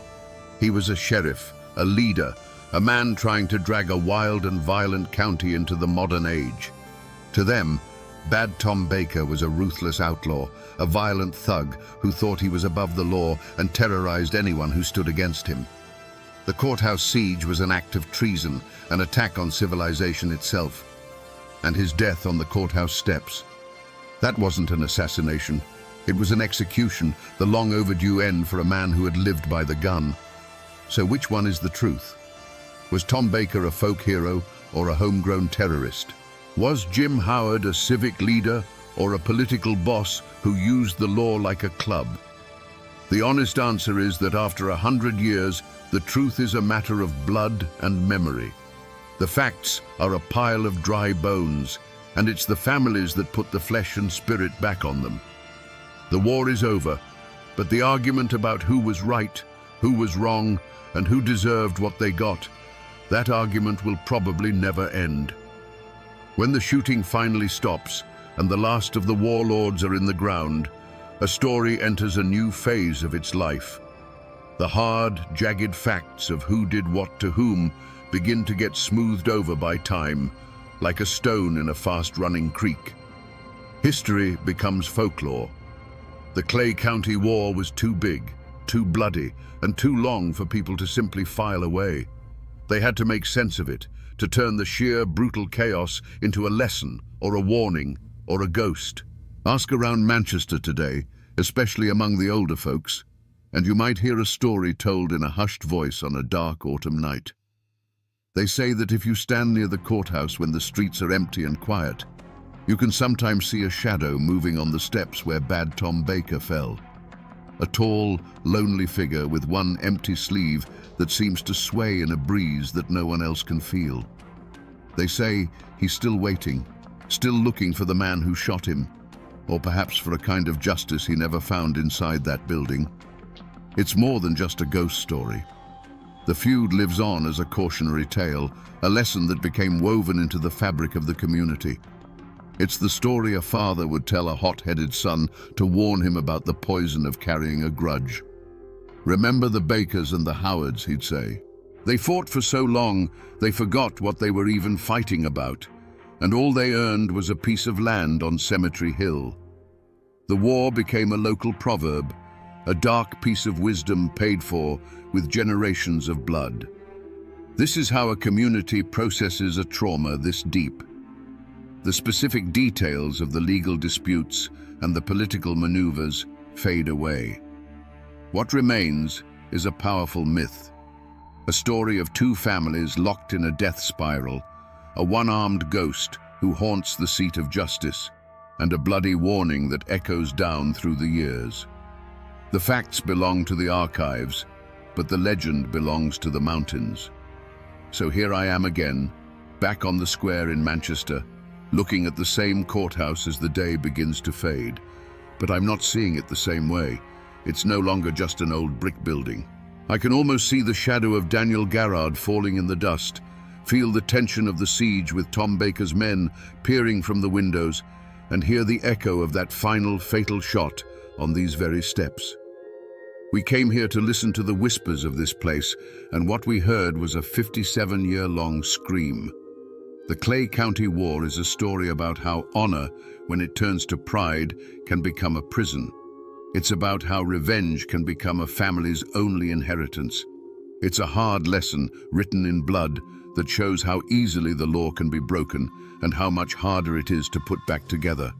It proves that the most dangerous place on earth can be the few miles between your neighbor's house and your own when a grudge is on the line. The next time you pass a quiet courthouse on a sleepy town square, remember this one. Remember what these bricks have seen and the price that was paid right here. The men are gone. The guns are silent. The bleeding wound has finally scarred over, but the story remains.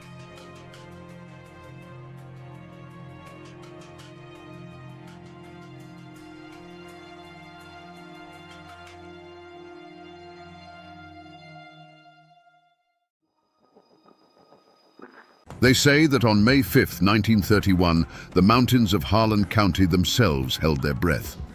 Down below, a convoy of cars carrying company men and the law's hired guns slowed to a crawl. And from the hillsides, an answer came not in words, but in a roar of gunfire that tore the morning apart. This was the moment that would forever define a place known as Bloody Harlan.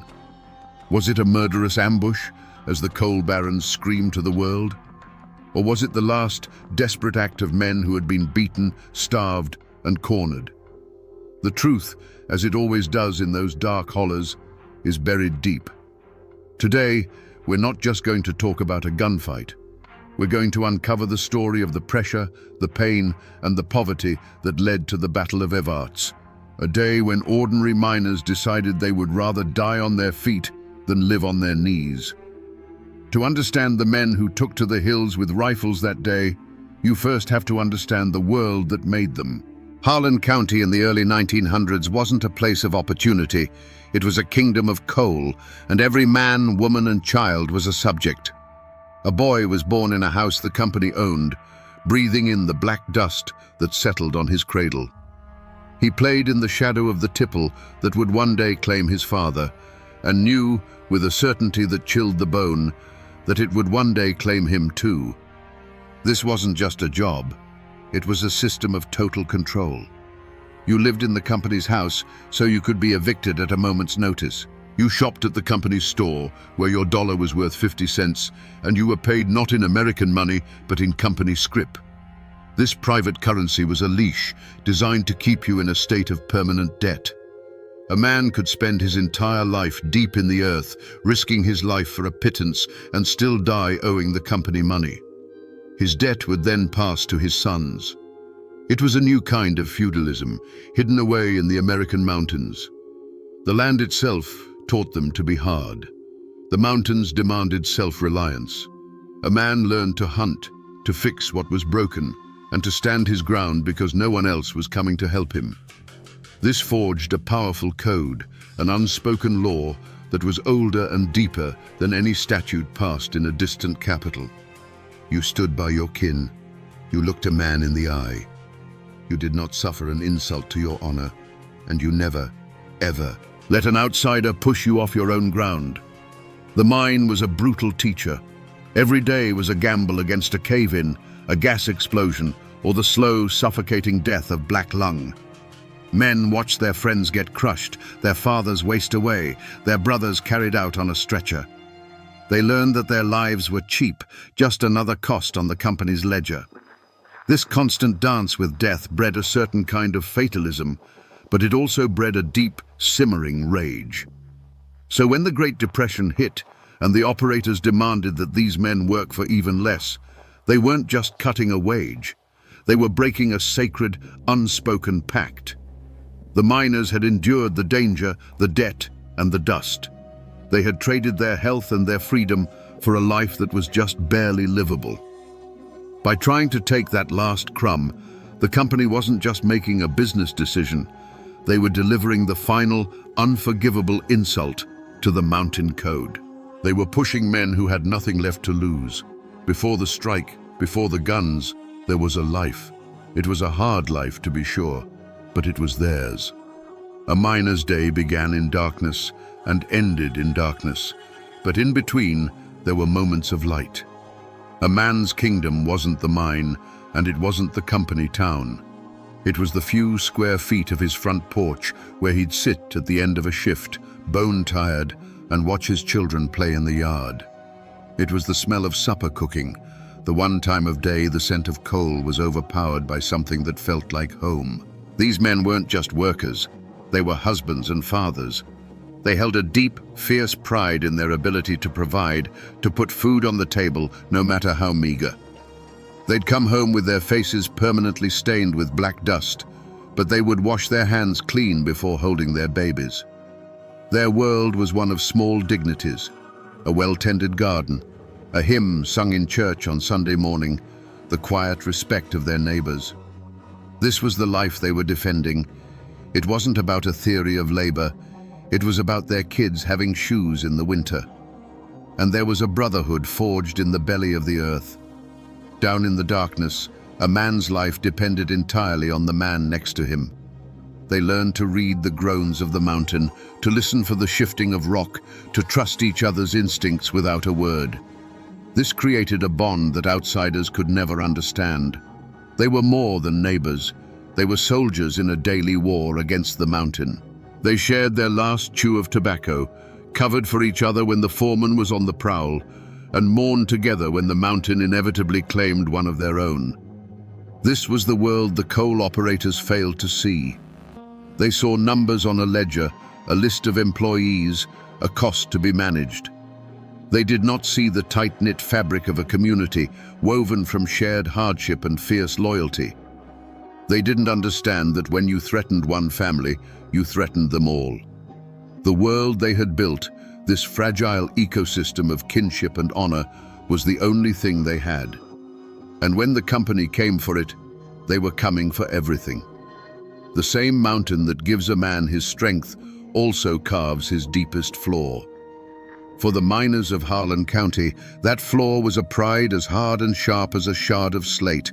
It was a pride born of survival, a refusal to bow your head to any man, be he a foreman or a king. This wasn't arrogance. It was a deep-seated belief that a man's dignity was the one thing the company couldn't own and the mountain couldn't crush. There were stories told in the camps that every miner understood.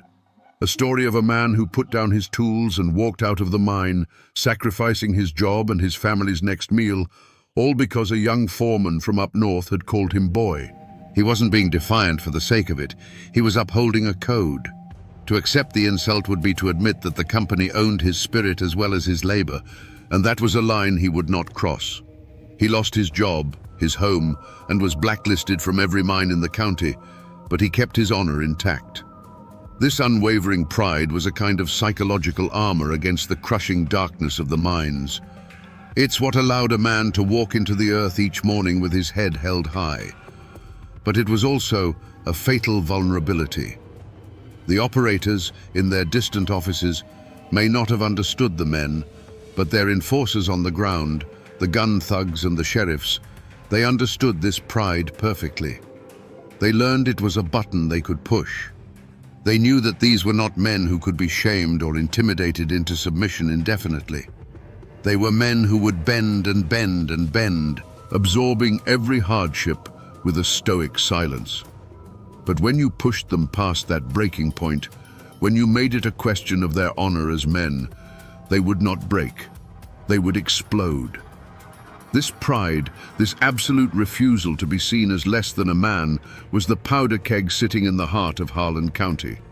All it needed was a spark. The first affront was the wage cut, a cold dismissal of their worth. The next was the company's response to the union. Any man who joined was fired, his name put on a blacklist that was a death sentence to his career. But the deepest cut, the one that went past the wallet and into the soul, was the evictions. Miners and their families, with nowhere to go, were thrown out of their company shacks, their belongings piled in the muddy road. It was an act of calculated cruelty, designed not just to punish the men, but to break their wives and starve their children. The pressure built until the air in Harlan felt thick enough to ignite. And on the morning of May the 5th, 1931, the company provided the spark. They decided to make a statement. They assembled a convoy of 3 cars, filled not just with non-union workers, but with the most hated symbols of their power, company officials and Sheriff J.H. Blair's deputies, the gun thugs who had been beating and intimidating them for weeks. Their goal was to parade these scabs right through the town of Evarts. This was not a logistical move. This was a deliberate act of humiliation. It was a victory lap for the company, a public declaration that the strike was broken, that the men were beaten, and that the company's power was absolute. To the striking miners, watching from the hillsides where many of their families were now living in makeshift tents, this was an invasion. It was the enemy marching through their territory, flying a flag of contempt. The news passed from holler to holler, not in a shout, but in a low, dangerous whisper. "They're coming." That was all that needed to be said. Men looked at each other, a silent understanding passing between them. This was no longer about a contract. This was about honor. It was a direct challenge to their pride, a public taunt. To stand by and watch that convoy roll through town would be to admit defeat. It would be to accept the role of the beaten dog, to bow your head and concede that you were less than a man. And for these men, forged by the mountain's harsh code, that was an impossibility. The moment that convoy was formed, the choice was made for them. Their pride, the very core of their identity, demanded a response. And in Harlan County, a response like that only came from the barrel of a gun. There were voices of reason, you see. There always are. Union organizers, men sent down from the national office, understood the danger. They knew that an open gunfight would bring the full weight of the state down on them. It would give the operators the perfect excuse to call in the National Guard and crush the strike with bayonets and machine guns. Their strategy was one of patience, of holding the line, of winning the war of public opinion. They preached discipline, warning the men not to be provoked, not to give the company the violence it so clearly wanted. But for a man watching his child grow thin, the word patience is a curse. For a man who has been beaten by company thugs and seen his furniture thrown into the street, the idea of discipline sounds like cowardice. The organizers' warnings, however wise, were spoken in a language these miners no longer understood. The company had been communicating in the language of brute force for months. The miners were simply deciding to answer in kind. Their pride, that raw, unshakable mountain pride, could not absorb another blow. The decision wasn't made in a meeting or put to a vote. It was made in silence, in the grim set of 100 jaws. It was the quiet click of a rifle bolt in a dozen hillside tents. It was a man giving his wife a look that said everything before taking his old shotgun down from the wall. One by one, then in small groups, they began to move. They slipped away from the desperate little camps and filtered down through the woods, their movements quiet and purposeful. This wasn't a mob, it was an army assembling. They knew the convoy's route. They knew the land better than any deputy, and they knew the perfect spot, a place where the road narrowed and was forced to cross the railroad tracks at the edge of Evarts. It was a natural choke point, a place where the cars would have to slow to a crawl.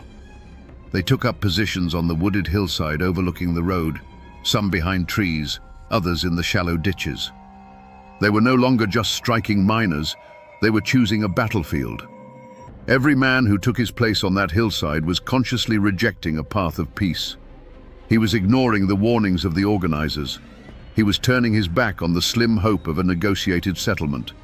He was betting his life and the future of his family on the outcome of the next few minutes. The company had offered them a choice: submission or starvation. On that morning, the miners of Harlan County chose a third option: war. The path had narrowed until there was only one way forward, and it was lined with guns. There was a moment just before the first engine was heard when the world went still. The men lay hidden on the hillside, the cool earth pressed against them, the weight of their rifles familiar in their hands. The sun was climbing, casting long shadows through the trees. A bird sang somewhere nearby, oblivious. In that sliver of time, there was a profound silence. And that silence was the final off-ramp. It was the last chance for any man to back away, to slip back through the trees and return to his family. In that quiet, what does a man think about? He doesn't think about labor law or economic theory. He thinks about the look on his wife's face that morning. He thinks about his daughter's worn-out shoes. He remembers the cold knot of shame in his stomach when he had to tell his family there was no food. Then, another set of images floods his mind. The sneering face of a deputy, the sight of a neighbor's furniture sitting in the rain, the memory of a beating behind the company store. This was the final crossroads, not an offer from the company, but a question each man had to ask himself. He weighed the two futures. One was a future of slow, grinding surrender, a life of accepting insults, of watching his family suffer, of dying a little inside each day. The other future was unknown, violent, and terrifying, but it was a future where he stood up. He wasn't choosing between peace and violence. He was choosing between two kinds of death: the death of the spirit, or the risk of the death of the body. And then they heard it. A low, distant rumble. The sound grew, becoming the unmistakable growl of automobile engines. That sound shattered the silence and ended the debate. It was the sound of the enemy, confident and arrogant, coming to rub their noses in defeat. Every doubt, every fear, every hesitation was burned away by that approaching sound. It was the final provocation. Along the hillside, you could feel the change. A man would shift his weight, settling the rifle stock more firmly against his shoulder. A thumb would quietly pull back a hammer, the soft metallic click barely audible. Eyes narrowed, focusing on the bend in the road. The final crossroads had been passed. The choice was made. The silence of peace was over, and the sound of the reckoning was on its way. The three black cars came around the bend, slow and arrogant. They looked alien against the green hills, like beetles crawling across a leaf. To the men watching from above, they weren't just vehicles. They were steel-skinned symbols of a power that had crushed them for a generation. As the convoy slowed for the railroad tracks, the air grew so tight it felt like the whole world was a clenched fist waiting to strike. Who fired first? The company swore it was an ambush, a cowardly volley from the trees. The miners swore a deputy in the lead car leveled his pistol, and a single sharp crack broke the morning peace. The truth was lost in the first echo, because that one shot was answered by a deafening chorus from the hillside. The argument that had raged for months in company offices and desperate tent camps was suddenly, permanently over. The time for talking was done. The world dissolved into noise. It wasn't the clean sound of a single shot, but a chaotic rolling thunder that battered the eardrums and shook the leaves from the trees. It was the roar of old hunting rifles, the heavy boom of shotguns, and the crack of pistols, all woven together into a single terrifying sound. The air filled with the sharp, bitter smell of gunpowder. Splinters of wood flew from the trees, and pockmarks appeared on the steel bodies of the cars as if from an invisible hailstorm. For each miner on that hillside, the world narrowed to a single point. It was the face of a man in a car, a man who represented the beatings, the evictions, the hunger. The kick of the rifle against a shoulder was a physical release of a year's worth of stored-up rage and helplessness. There was no strategy, no battle plan. There was only a raw, primal instinct to fight back, to finally answer force with force. Inside the cars, it was a trap. The world became a terrifying drumbeat of impacts against the metal frame. There was nowhere to run, nowhere to hide. One of the hated company guards in the lead car suddenly slumped forward without a sound. In another car, a company official cried out and went down. The illusion of their power, the authority that came from their guns and their money, was being shredded one bullet at a time. Then, almost as suddenly as it began, it stopped. The roaring faded into a few last, sporadic shots that echoed away into the mountains. A heavy, ringing silence rushed in to fill the void. Blue-gray smoke drifted through the trees, slowly clearing like a rising curtain. In the stillness, nothing moved. The birds were silent. The engines of the cars had stalled. A profound and terrible stillness had fallen over the choke point at the edge of Evarts. The battle had lasted only a few minutes, but it had changed everything. When the final tally was made, 4 men lay dead or dying on that dusty stretch of road. One of them was a miner, Jim Penland, who instantly became a martyr. The other 3 were from the company side. The convoy, shattered and bleeding, turned and fled in chaos, leaving their dead behind. The miners had held the ground. They had won the battle. For a long moment after the last car had vanished in a cloud of dust, nobody moved. The miners remained frozen on the hillside, phantom figures in the lingering gunpowder smoke. The only sound was the frantic ringing in their own ears.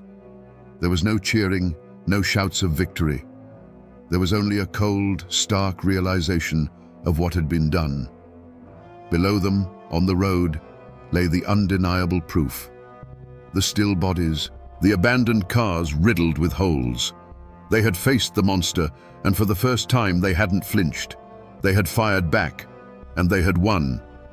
But that feeling of grim triumph was fleeting, quickly replaced by a chilling clarity. They were no longer just striking miners fighting for a wage. In the eyes of the law, the company's law, they were now murderers. They had crossed a line from which there was no return. They knew what was coming next. The sheriff would raise a posse of every gun thug in the county. The governor would be called. The full, crushing weight of the state would descend upon these hollers with a singular purpose: to hunt them down. And just like that, the spell was broken. A low voice cut through the silence. Scatter. It was all that was needed. The men didn't run in a panic. They simply faded back into the trees. They melted into the landscape that had birthed them, disappearing up hidden paths and secret ridgelines that no outsider could ever hope to find. They moved with the quiet certainty of men on their own ground, their retreat as disciplined and purposeful as their attack had been. They were now fugitives. The men who had stood as a defiant army just minutes before were now solitary shadows, making their way to hidden cabins and sympathetic farmhouses deep in the mountains. They would be hunted, but here, in the labyrinth of hills and hollows they called home, they stood a chance. The active battle was over. Their role as combatants had ended in the smoke and thunder of that brief, brutal firefight. Their new role was just beginning, that of the hunted. And the war for Harlan County had just entered its next bloody chapter. The bullets fired at Evarts didn't stop when they hit their targets. They traveled onward, invisible and deadly, tearing through the fabric of the entire community. While the men who fired the guns vanished into the mountains, their families were left behind, exposed and vulnerable on the battlefield of the aftermath. They were no longer just the wives and children of striking miners. They were the kin of wanted killers. Doors were kicked in during the dead of night. Women were dragged out and interrogated by deputies whose faces were twisted with a new, vengeful fury. The battle drew a line of blood straight through Harlan County, a line that could never be erased. Before, the division was between strikers and scabs, a bitter but familiar conflict. After, it was between the families of the dead and the families of the killers. Neighbor turned against neighbor, their shared hardships forgotten, replaced by suspicion and a thirst for vengeance. Friendships that had endured a lifetime were severed with a single, hateful glance across a muddy street. The community didn't just break, it shattered into 1,000 sharp-edged pieces. The men on the hillside had fought to reclaim their dignity, to push back against an oppressive power. But their act of defiance gave that power the perfect excuse to tighten its grip. The governor declared martial law. The Kentucky National Guard rolled into the county, their trucks and machine guns a clear message. This was no longer a labor dispute, it was an insurrection. The miners had wanted to free themselves from the company's control, but their actions had brought an even greater power down upon them all, turning their towns and hollers into an occupied territory. The victory on the road was paid for by the hunger in the camps. With the men in hiding, the last trickles of income dried up completely. The women were left to fend for their children in a world that now saw them as pariahs. The small charities and local sympathizers who had helped them before were now too frightened to offer aid.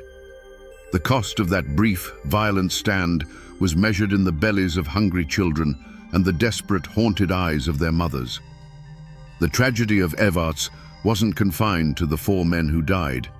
It was a slow, creeping tragedy that would stalk the families of the living for years to come. The state of Kentucky did not respond with understanding.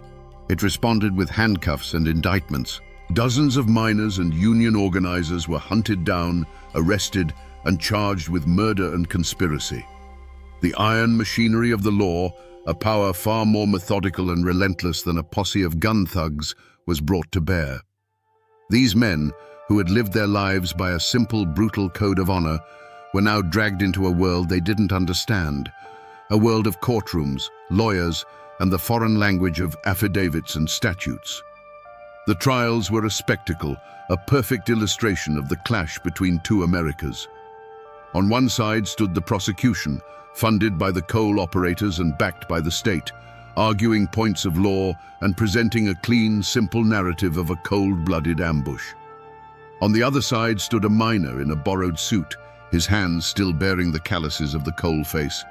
When he spoke, he didn't use legal terms. He spoke of starvation. He spoke of his children's hunger. He spoke of the endless provocations by the company guards.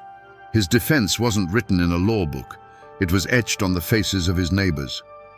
He was essentially saying, "They pushed us until we had no choice but to push back." In that courtroom, it wasn't just the men on trial, it was the mountain code itself. And the jury was made up of men who understood that code. They were farmers and small merchants from the surrounding counties. They may not have worked in the mines, but they knew the arrogance of the coal companies. They knew what a gun thug was. They heard the legal arguments, but they also heard the unspoken truth of the miners' testimony. They looked at the accused and didn't see killers. They saw men exactly like themselves, pushed to the absolute limit. And then came the verdict in the first major trial. Not guilty. The word landed like a thunderclap in the silent courtroom. It was a stunning, almost unbelievable victory. The state, with all its power and all its money, had failed to convince a jury of their peers that these miners were criminals. The verdict was a clear message from the community. The blame for the blood spilled at Evarts did not belong to the miners alone. It belonged to the system that had cornered them. Realizing they could never get a conviction, the prosecutors eventually dropped the murder charges against the remaining men. On paper, it was a victory for the Union, a moment of incredible triumph. But was it justice? The men were free, but the war was far from over. The gun thugs still patrolled the roads, the families were still starving, and the coal company's power, though challenged, had not been broken. The law had rendered its judgment, but the mountains had their own way of settling scores, and the violence in bloody Harlan was only just beginning. So, what became of the men who drove the convoy, the ones who held the whip hand? The law never came for Sheriff J.H. Blair. No grand jury ever convened to question the coal operators about the system of debt and violence they had created. While the miners were being hunted in the hills, the architects of their desperation sat safely in their offices, counting their profits and hiring more guards. The battle for them was not a tragedy. It was an inconvenience and a justification for even more brutality. In the immediate aftermath, their power seemed to grow. The presence of the National Guard gave them the cover they needed to systematically break the strike. Sheriff Blair and his deputies, far from being investigated, were emboldened. They now had a mandate to treat every Union man as a potential killer. The terror in Harlan County intensified, becoming a long, grinding war of attrition marked by ambushes and assassinations. For a time, it seemed the company had won an absolute victory. But history has its own form of justice, one that is often slow and ironic. By pushing the miners into open warfare, the operators had created a national spectacle. The name Bloody Harlan became a headline, a rallying cry for the labor movement across America. The stories of gun thugs and starving families brought congressional committees and federal investigators down into their closed kingdom. They had wanted to keep the Union out, but their methods put a spotlight on them so harsh that it eventually burned away the shadows they operated in. And Sheriff Blair, he became a symbol not of law and order but of corporate tyranny. Florence Reese, the wife of an organizer, wrote her defiant anthem, "Which Side Are You On?" while Blair's men were outside her house, ready to break in. The song outlived him. It outlived the mine operators. It became the voice of the struggle long after their names were forgotten footnotes. In the end, the company men won the battle and the immediate war, but they lost their anonymity. They had wanted to make an example of the miners, but in doing so, they had made a damning example of themselves, one that would be studied for generations as a lesson in greed and brutality. For the families of the men who fought at Evarts, the battle never really ended. A man's surname became his history, a brand that marked him and his children. For some, it was a badge of honor. They were the sons of the men who stood up. But for many, it was a curse. They found themselves blacklisted, unable to get work in any mine in the region. The only path forward was to leave. A quiet exodus began, as families packed what little they had and scattered, seeking a life in the factories of Ohio or the auto plants of Detroit, hoping to outrun the long shadow of a single day in May. The community itself tried to heal by forcing itself to forget. A heavy blanket of silence was pulled over the memory of the battle. People had to live together after all. The son of a miner who fought on the hillside might find himself working a shift next to the son of a company man who was in that convoy. To survive, they could not speak of it. The gunfight became a ghost, a presence that everyone felt but no one acknowledged. It was a peace built not on forgiveness, but on the shared conspiracy of never speaking its name, a wound that scarred over but never truly closed. The Battle of Evarts didn't bring the Union to Harlan. In fact, it kicked off the bloodiest phase of the Harlan County War, a brutal decade of assassinations and bombings. The operators' power seemed unbreakable, but the battle had changed something fundamental. It had proven that the miners would die before they surrendered completely. It had created martyrs. It had planted a seed of defiance that, watered with the blood of men like Jim Penland, would stubbornly refuse to die. When the New Deal and new federal laws finally gave the United Mine Workers the leverage they needed to come back into Harlan years later, they were building on the foundation laid at Evarts. The legends of that day were told in secret, inspiring a new generation to take up the fight. The power dynamic didn't shift overnight, but the battle was the first great crack in the dam. The gunsmoke cleared in a matter of minutes, but the shadow it cast would stretch on for generations, a constant, haunting reminder of the price of dignity. If you drive the road that runs through Evarts today, you can still find the spot. The pavement is wider now, the old railroad tracks long gone, but the shape of the land hasn't changed. The hillside still rises steeply from the road, a silent, green witness. There are no monuments here, no bronze plaques to mark the spot where the battle was fought. The only memorials are the ones you have to search for. A weathered tombstone in a small mountain cemetery, the name Jim Penland worn smooth by a century of rain and sorrow. The most enduring echo of that day is the name it gave the county. Before the battle, Harlan was just another coal county. After, it was forever Bloody Harlan. The name became a brand, a piece of American folklore. To the outside world, it was a shorthand for violence, poverty, and backwardness. But to the people within, it was something more complicated. A source of shame, yes, but also a badge of a certain stubborn, dangerous pride. It was a reminder that this was a place where men would not be pushed too far. The story of the battle itself left the pages of the newspapers and passed into legend. It became a ballad, sung not with guitars, but in the quiet telling of stories from grandfather to grandson on a front porch at dusk. In these tellings, the miners were always braver, the gun thugs more evil. The rumor of a machine gun hidden in the woods grew into an accepted fact. The battle became a modern-day Thermopylae in the mountains, a story told to teach the young what it costs to stand up for yourself. And its anthem, born from the terror that followed, became Florence Reese's immortal question: which side are you on? That question still hangs in the air in Harlan County. The coal companies may not hold the absolute power they once did, the gun thugs are gone, but the fundamental struggle remains. The fight against outside forces that seek to extract the wealth from the mountains while leaving the people with nothing is a story that has never ended. It just changes its name and its face. The spirit of defiance that rose up on that hillside in 1931 is still there, sleeping just beneath the surface. The men who fought at Evarts are all gone now. Their bodies return to the same earth they once mined. But their ghost has not left these hills. It's in the stubborn set of a jaw when a man is told he can't provide for his family. It's in the fierce, protective love for this hard land.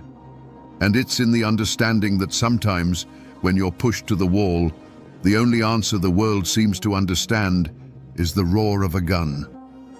So we return to the question that started it all, hanging in the smoky air of 1931. Was the Battle of Evarts a heroic last stand or a villainous ambush? The truth is, it was neither, and it was both. These were not heroes in shining armor. Their actions brought a reign of terror and hardship down on the very families they sought to protect.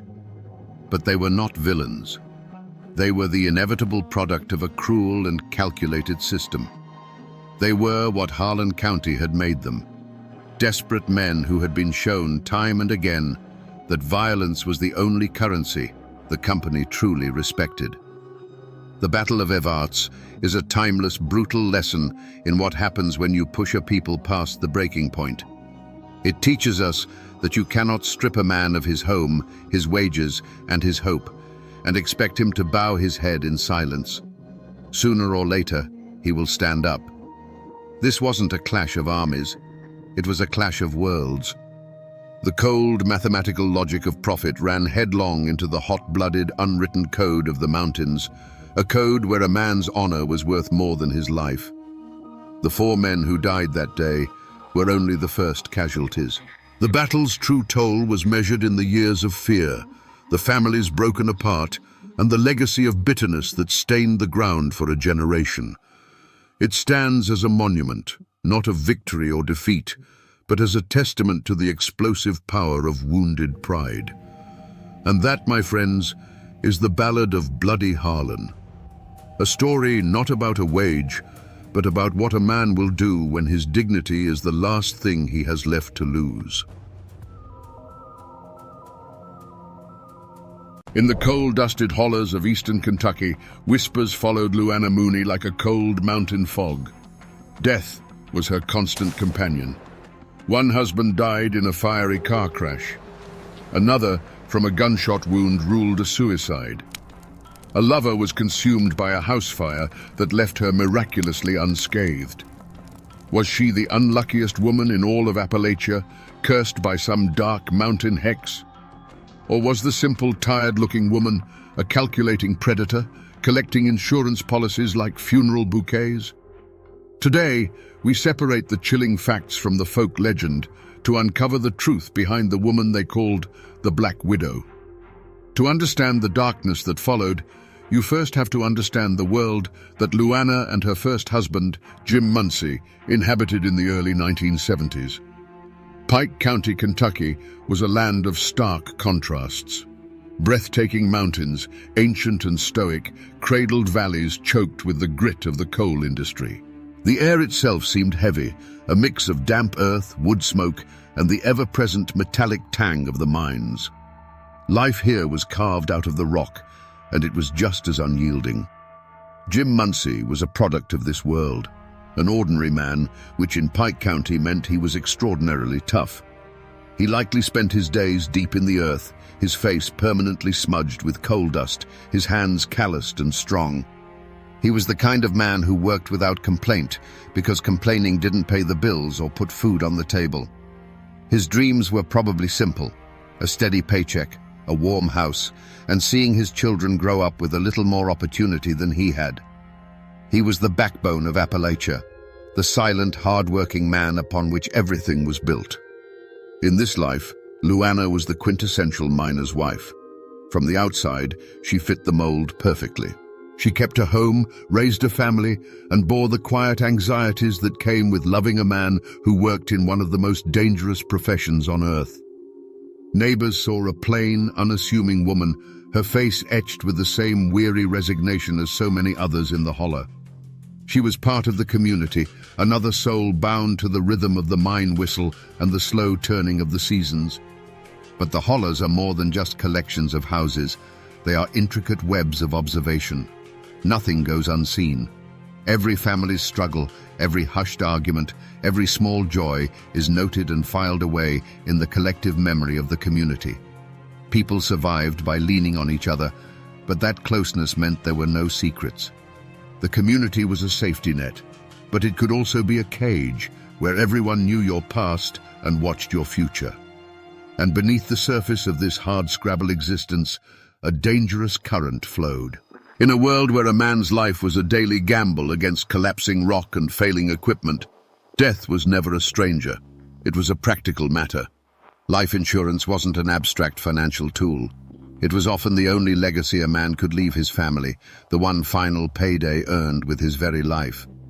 And for a mind that saw the world not as it was, but as a series of problems to be solved, this grim reality held a terrible, hidden logic. Little did anyone know, Luana Mooney wasn't just living in this world, she was studying it.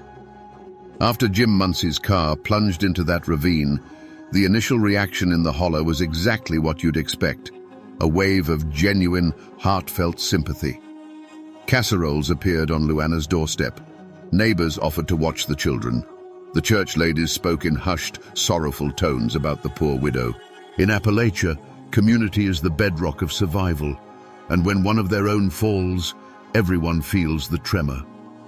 Luana played the part of the grieving widow well, her face a mask of quiet devastation. But memories in the mountains are as long as a winter's night, and observation is a finely honed skill. The first whispers weren't accusations, they were just questions. A few of the older men who'd known Jim his whole life scratched their beards and wondered aloud how a man who knew those treacherous roads like the back of his hand could have made such a fatal mistake. The talk was quiet, confined to front porches after sundown, but it was there. Then came the matter of the insurance. No one begrudged a widow her due, but the speed with which Luana settled the claim raised an eyebrow or two. It seemed too efficient, too businesslike for a woman supposedly crippled by grief. The most potent silence came from the Muncie clan itself. Families in these parts are fiercely loyal, woven together by blood and shared hardship. They closed ranks, supporting Jim's children, but a subtle coldness was directed at their mother. Perhaps they remembered old arguments over money, or the way Luana seemed to pull Jim away from his kin. They never said a word against her publicly. That wasn't the way. But their support felt obligatory, their embraces lacking warmth. They watched her, their gazes heavy with an unspoken history that only they knew. This fertile ground of quiet doubt was all it took for rumors to take root and grow like kudzu. Whispers began to slither through the community, each retelling adding a new, darker detail. I heard they were fighting something awful the night before the crash, someone might say at the general store. Heard he was talking about leaving her, another might add. There was no proof, no evidence for any of it. But in a place where gossip travels faster than a telephone call, truth and speculation soon became hopelessly entangled. The sympathy began to curdle into suspicion. Every word was another dry twig laid carefully at Luana's doorstep, just waiting for a spark. A few years passed, and the quiet murmurs about Jim Muncey's death might have faded into the background hum of mountain life. But Luana made a move so audacious it snapped the community to attention. She found comfort, and then a new husband, in the arms of Norman Muncey, her late husband's cousin. In a place where bloodlines are sacred and certain boundaries are never crossed, this union was a scandal. It felt wrong, a violation of memory and respect that sent a jolt through the Muncey clan and the entire holler. Norman, however, seemed blissfully unaware of the shadow he was stepping into. He was a man clearly smitten and perhaps a little naive. He started talking, bragging to his buddies over a beer after a long shift. He told them how Luana had taken out a new life insurance policy on him, a policy for a sum that was staggering by Pike County standards. He'd laugh it off, saying, "She just loves me so much, she's terrified of losing me." To his friends, hearing those words, a cold dread began to settle in. It sounded less like a term of endearment and more like a valuation. Then came the day the laughing stopped. Norman Muncey was found dead in their trailer. The official report delivered a verdict that was clinical, simple, and to everyone who lived there, utterly unbelievable. Suicide. A single gunshot wound. But the official story crumbled the second it hit the grapevine. The rumor, spreading like wildfire from the first person who saw the body to the last person in the county, was that the wound wasn't where a man could put it himself. The old-timers in Pikeville shook their heads, their faces grim. "A man don't shoot himself in the back of the head," they'd say, their voices low and certain. This was the point of no return. The death of Jim Muncey had been a question mark. The death of Norman Muncey was an exclamation point. The community's unspoken verdict was delivered. Luana was no longer just an unlucky widow. She was something else, something to be feared. The whispers about a curse were replaced by a chilling certainty of something far more human and far more sinister. The law might have closed the case, but in the court of mountain opinion, the first drops of blood had stained Luana Mooney's hands, and the stain was never going to wash out. By the time Luana took up with Curtis Copley, the cloud of suspicion around her had grown dark and heavy. They lived together in a dilapidated house on the edge of town, a place that seemed to sag under the weight of its own decay. It was the kind of house that old-timers would say had a misery about it, where the floorboards groaned with untold stories and the windows looked out like vacant eyes. For Curtis, it was just a place to live. For Luana, it was a stage for her next and most terrifying act. On the afternoon before the fire, a neighbor saw something strange. Luana was making trips from the house to an old shed out back, carrying boxes and bundles wrapped in blankets. The neighbor didn't think much of it at the time. Maybe she was just cleaning out some old junk. But the image stuck in her mind. The methodical way Luana moved, her face a blank, unreadable mask. It wasn't the hurried work of spring cleaning. It was the careful, deliberate action of someone salvaging valuables from a sinking ship. That night, the house didn't just catch fire, it exploded. One moment, there was the quiet dark of the holler. The next, a roar as the old, dry wood surrendered to the flames. The house went up like a paper lantern soaked in kerosene, tearing a furious orange hole in the night sky. Windows burst, sending showers of glass into the yard. The heat was so intense it buckled the tin roof, which peeled back with a scream of tortured metal. It wasn't just a fire, it was an erasure. And then came the figure running down the dirt road, a woman in a nightgown, her silhouette framed against the inferno. It was Luana, her voice a piercing shriek, crying for help, for someone to save Curtis. She was the picture of terror and desperation, collapsing into the arms of the first neighbors to arrive, her body racked with sobs. She told a frantic story of waking up to smoke and heat, of barely managing to jump from a window as the floor gave way behind her. A miraculous escape. When the volunteer fire truck finally arrived, there was nothing they could do but watch the structure collapse in on itself, hissing and spitting into a smoldering pile of black bones. They poured water on the glowing embers, the steam rising into the night like departing ghosts. It took hours for the scene to cool enough for them to search the ruins. Inside, amidst the charred timbers and ash, they found what was left of Curtis Copley. He was discovered in the remains of his bed, a blackened shape that was barely recognizable as human. The question hung in the smoky air, unspoken, but felt by everyone there. Why didn't he run?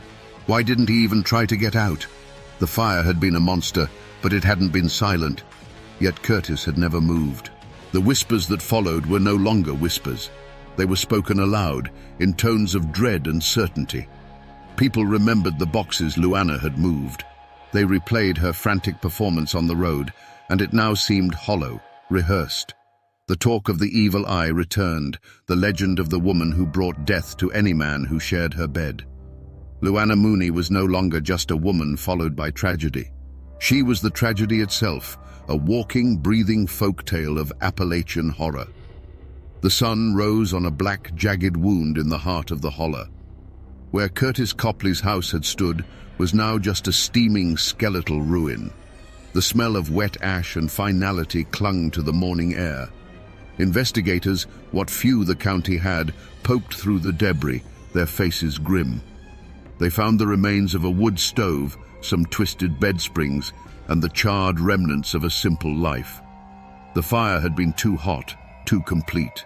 It had consumed everything, including any shred of concrete evidence. The official explanation, when it came, was a shrug of the shoulders in paper form. Faulty wiring, perhaps. A stray ember from the stove. In a land of old wooden houses and overworked wiring, it was a plausible and convenient conclusion.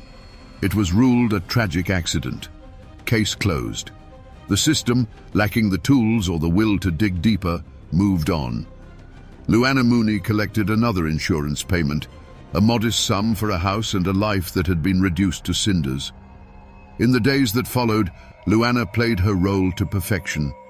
She was the shattered survivor, the woman haunted by loss, her voice a fragile whisper. But those watching her saw something else. They saw that her grief was a garment she put on in the morning and took off at night. Her eyes, when she thought no one was looking, were not filled with sorrow, but with a cold, clear focus. She was a woman with a plan, and the ashes of her old life were simply the foundation for her next one. The community rendered a different verdict. The whispers were over. Now there was a wall of silence. When Luana walked into the general store, conversations would cease. Mothers would pull their children a little closer. Men who might have once offered a polite nod now stared straight through her, their faces hard as granite. The silent shunning was a form of mountain justice, a way of casting someone out without ever laying a hand on them.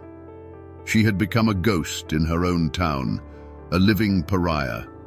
She was now more legend than person. The Black Widow of Pikeville was a name spoken in hushed tones, a story told to frighten restless children and warn young men. She was the embodiment of the darkness that could hide behind a plain face, a boogeyman born from their own community. The fear was palpable. Who would be next? What man would be foolish enough to get tangled in her web? It seemed impossible, and yet In the desperate poverty of Appalachia, there was always someone willing to take a gamble, someone who believed they could outsmart the devil herself. Michael Adkins didn't die. Wounded and bleeding, fueled by a primal will to live, he stumbled through the dark woods, every rustle of leaves sounding like his executioner returning. He finally collapsed on the doorstep of a remote house, his plea for help a ragged gasp. That desperate cry for help was the shot that finally broke the silence, the one that the law could not ignore. It reached the ears of Pike County Sheriff Charles Fuzzy Kesey, a man who had been carrying the weight of Luana's story for years. For Kesey, the rumors were more than just holler gossip. They were a series of ghosts he couldn't lay to rest. Michael Adkins, alive and talking, was the proof he had been waiting for. The hunt began immediately, but it wasn't for Luana. Kesey was smarter than that. He knew Luana was a fortress, her walls built of lies and feigned innocence. The weak point, the unlocked gate, was the hired help, Danny Lee Ross. Deputies found him easily. He wasn't a hardened criminal hiding in some mountain cave. He was a scared young man, haunted by what he had done, and he folded the moment the law cornered him. There was no fight left in him, only the sickening weight of his conscience. They brought Ross back to the sheriff's office, the air thick with the smell of stale coffee and impending justice. Under the harsh fluorescent lights, away from Luana's influence, the dam of his fear finally burst. The story came pouring out in a torrent of guilt and terror. He told them everything. He described the cold, methodical way Luana had laid out the plan, her voice calm as she discussed the best way to kill her husband. He talked about the promise of money, a sum that must have seemed like a fortune to a young man with no prospects. He recounted the botched ambush, the look in Michael Adkins's eyes, and his own panicked flight. With every word Ross spoke, the web of rumor and myth that had protected Luana for a decade was being systematically dismantled and replaced by a cold, hard chain of evidence. Sheriff Kesey now had a confession, a motive, and a living victim. The ghosts of Norman Muncie and Curtis Copley and Jim Muncie now had a voice. The posse had been formed, not of men with rifles, but of sworn statements and legal warrants. The hunt for the Black Widow was finally on. The arrest itself was eerily quiet. There were no sirens, no dramatic showdown. The deputies pulled up to her small house, the place where she must have felt untouchable. They found her there, the picture of simple domesticity. But when she saw Sheriff Kesey at her door for the first time, a flicker of something other than grief or innocence crossed her face. It was the cold, flat look of a predator that knows it has been trapped. There was no struggle, no denial, no tears. She listened impassively as they read the charges, her hands held out for the cuffs as if she were merely accepting a package. As the cold steel clicked shut around her wrists, a silence fell over the holler. The hunt was over. The Black Widow was in a cage. The trial of Luana Mooney wasn't just a legal proceeding. It was an Appalachian spectacle. The old Pikeville courthouse, a building that had seen its share of feuds and moonshine cases, became the epicenter of the county's universe. Every day, the courtroom was packed to the rafters with people from every surrounding holler. They came not just to see justice done, but to get a look at the woman who had haunted their imaginations for over a decade. Armed deputies lined the walls, their presence a testament to the tension that crackled in the thick, un-air-conditioned room. This was more than a trial. It was a reckoning. The prosecution, led by a lawyer who understood the mountain psyche, methodically built their case, brick by damning brick. They laid out the timeline of death and profit. First Jim Muncie, then the insurance check, then Norman Muncie and a larger check, then Curtis Copley and another payout. Finally, the attempt on Michael Adkins. They painted a portrait of a ruthless predator who used men not for love or companionship, but as disposable assets in a long-term financial plan. With Danny Lee Ross's trembling confession and Michael Adkins's harrowing testimony from the stand, the prosecution locked the cage door. The defense attorneys had an impossible task. They couldn't deny the Adkins plot, so they tried to shift the blame, portraying Luana as a simple, uneducated woman who was the victim of a cruel fate and the manipulations of others. They attacked Ross's character, painting him as a liar, trying to save his own skin by implicating a poor, unfortunate widow. They tried to create a fog of reasonable doubt, but it was like trying to stop a flood with a handful of sand. Throughout it all, Luana Mooney sat at the defense table, a small, still figure at the center of the storm. She showed no fear, no remorse, no emotion at all. While witnesses described her cold-blooded plans and men recounted their near-death experiences, she just watched, her face a placid mask. Her silence was more chilling than any confession. It was the unnerving calm of someone who believed she was above the judgment of ordinary men. She was not a cornered animal. She was a queen observing a tedious, predictable ceremony. After the closing arguments, the jury filed out, and a heavy silence descended on the courtroom. The wait wasn't long. When they returned, the foreman, a stern-faced coal miner, wouldn't look at Luana. He handed the paper to the clerk, whose voice cut through the tension. On the charge of conspiracy to murder Michael Adkins, guilty. On the charge of murdering Norman Muncie, guilty. A collective breath was released in the room, not a cheer, but a deep, shuddering sigh of relief and finality. Luana Mooney was sentenced to life in prison, the law of men finally catching up to her. But was it truly justice? The court had spoken on two of her victims. The ghosts of Jim Muncie and Curtis Copley, however, remained in the legal shadows, their deaths officially ruled accidents. The law had delivered its precise, limited verdict. But the people of the mountains, who had watched and whispered for years, knew the full, terrible score. The Black Widow was caged, but the question would always linger in the hollows. Had the system truly delivered justice, or had it just closed the book on the final bloody chapter? Luana Mooney's story didn't end with the sound of a gavel. She was transferred to the Kentucky Correctional Institute for Women, where she lived out the rest of her days in the sterile silence of a prison cell. For over 2 decades, she remained a cipher. She never confessed, never offered an apology, never gave any insight into the darkness that had driven her. She died in 2005, a quiet, anonymous end for a woman who had caused so much chaos. She took her secrets with her to a prison grave, leaving behind only a legacy of death and unanswered questions. The echoes of her life, however, still ripple through Pike County. Michael Adkins, the man who survived, became a reluctant legend.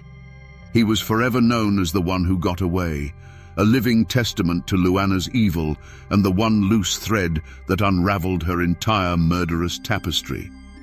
Her own children were also victims, forever branded by their mother's sins. Her son Danny, a pawn in her final failed plot, paid for his loyalty with a prison sentence of his own, his life irrevocably broken by the woman who should have protected him. The physical scars on the landscape have faded, but they haven't vanished. The old courthouse still stands in the center of Pikeville, and people will still point to its windows and say, "That's where they finally convicted the Black Widow." The treacherous mountain road where Jim Muncie died still claims cars in the winter ice. And if you ask the right old-timer, they can still show you the overgrown, empty patch of land where a house once burned to the ground, a place that feels colder than the surrounding woods, even on a summer day. But the most indelible trace Luana left behind is her name. In the hollows of eastern Kentucky, Luana Mooney is more than just a name. It's a cautionary tale, a piece of modern folklore. It's a shorthand for a heartless woman, a boogeyman used to warn men about who they trust. Her name has been woven into the very fabric of the place, a dark thread in a rich tapestry of mountain history. And in the old cemeteries, you can still find the weathered tombstones of her husbands, silent stone markers in a story of greed and murder. They stand as quiet, irrefutable proof that even though most of the world has forgotten, the mountains remember everything. So we come back to the question that hung in the air at the very beginning. Was Luana Mooney a woman cursed by fate? Or was she a cold-blooded predator hiding in plain sight? The evidence leaves no room for doubt. There was no mountain hex, no evil eye. The curse was her own calculated greed, a chilling emptiness where a human heart should have been. But the more unsettling question is the one that has no easy answer. Was she born a monster, or was she forged in the crushing poverty of the coal fields? In a world where a man's life was often valued at little more than his next paycheck, perhaps she simply saw her husband's as another dark seam to be mined for profit. The story of the Black Widow of Pikeville is more than just a chilling true crime tale. It is a profoundly Appalachian story about the darkness that can fester behind a quiet, unassuming facade. It's a testament to the fact that for a full decade, the only justice her victims received was in the whispers of the community. The holler knew. The law needed a confession and a survivor, but the people, with their long memories and watchful eyes, had passed their verdict years earlier. It serves as a stark reminder that the most terrifying monsters don't lurk in the shadows of the deep woods. They sit on the front porch, they shop at the same store, and they know your name. This is a story of cruelty, yes, but it is also a story about the resilience of a place and its people. It's a story that has been absorbed by the very mountains that witnessed it all. A cautionary tale that will be told as long as there are campfires to gather around and cold nights to whisper in. The names on the tombstones will fade, but the echo of Luana Mooney's reign of terror serves as a permanent warning. And now, my friends, you know the rest of the story.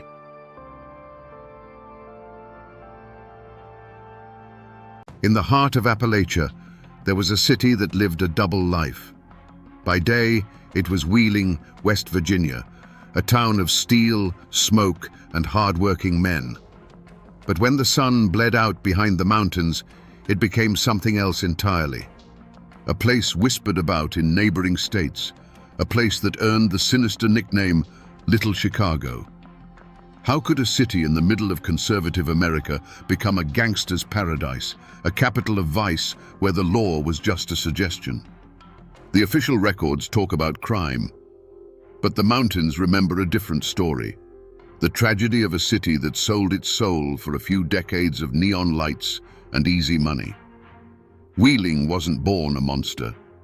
For generations, it was a city built on sweat and steel, nestled in a bend of the mighty Ohio River. Its lifeblood was the clanging of the mills and the rumble of the coal cars. The air was thick with the smell of industry, and the brick buildings were permanently stained with a film of soot. This was the Rust Belt in its prime, a tough, proud place where a man's worth was measured by the calluses on his hands. It was a world of simple, hard truths. You worked, you provided for your family, and you found your rest on Sunday. The people of Wheeling were the heart of this world. They were steel workers, miners, and factory hands who came home each night with their faces smudged with grime and their bodies aching. They were men and women who understood the grim reality of life in the mountains. Their dreams weren't grand. They dreamed of a steady paycheck, a hot meal on the table, and maybe a little something extra on a Saturday night to forget the toil of the week.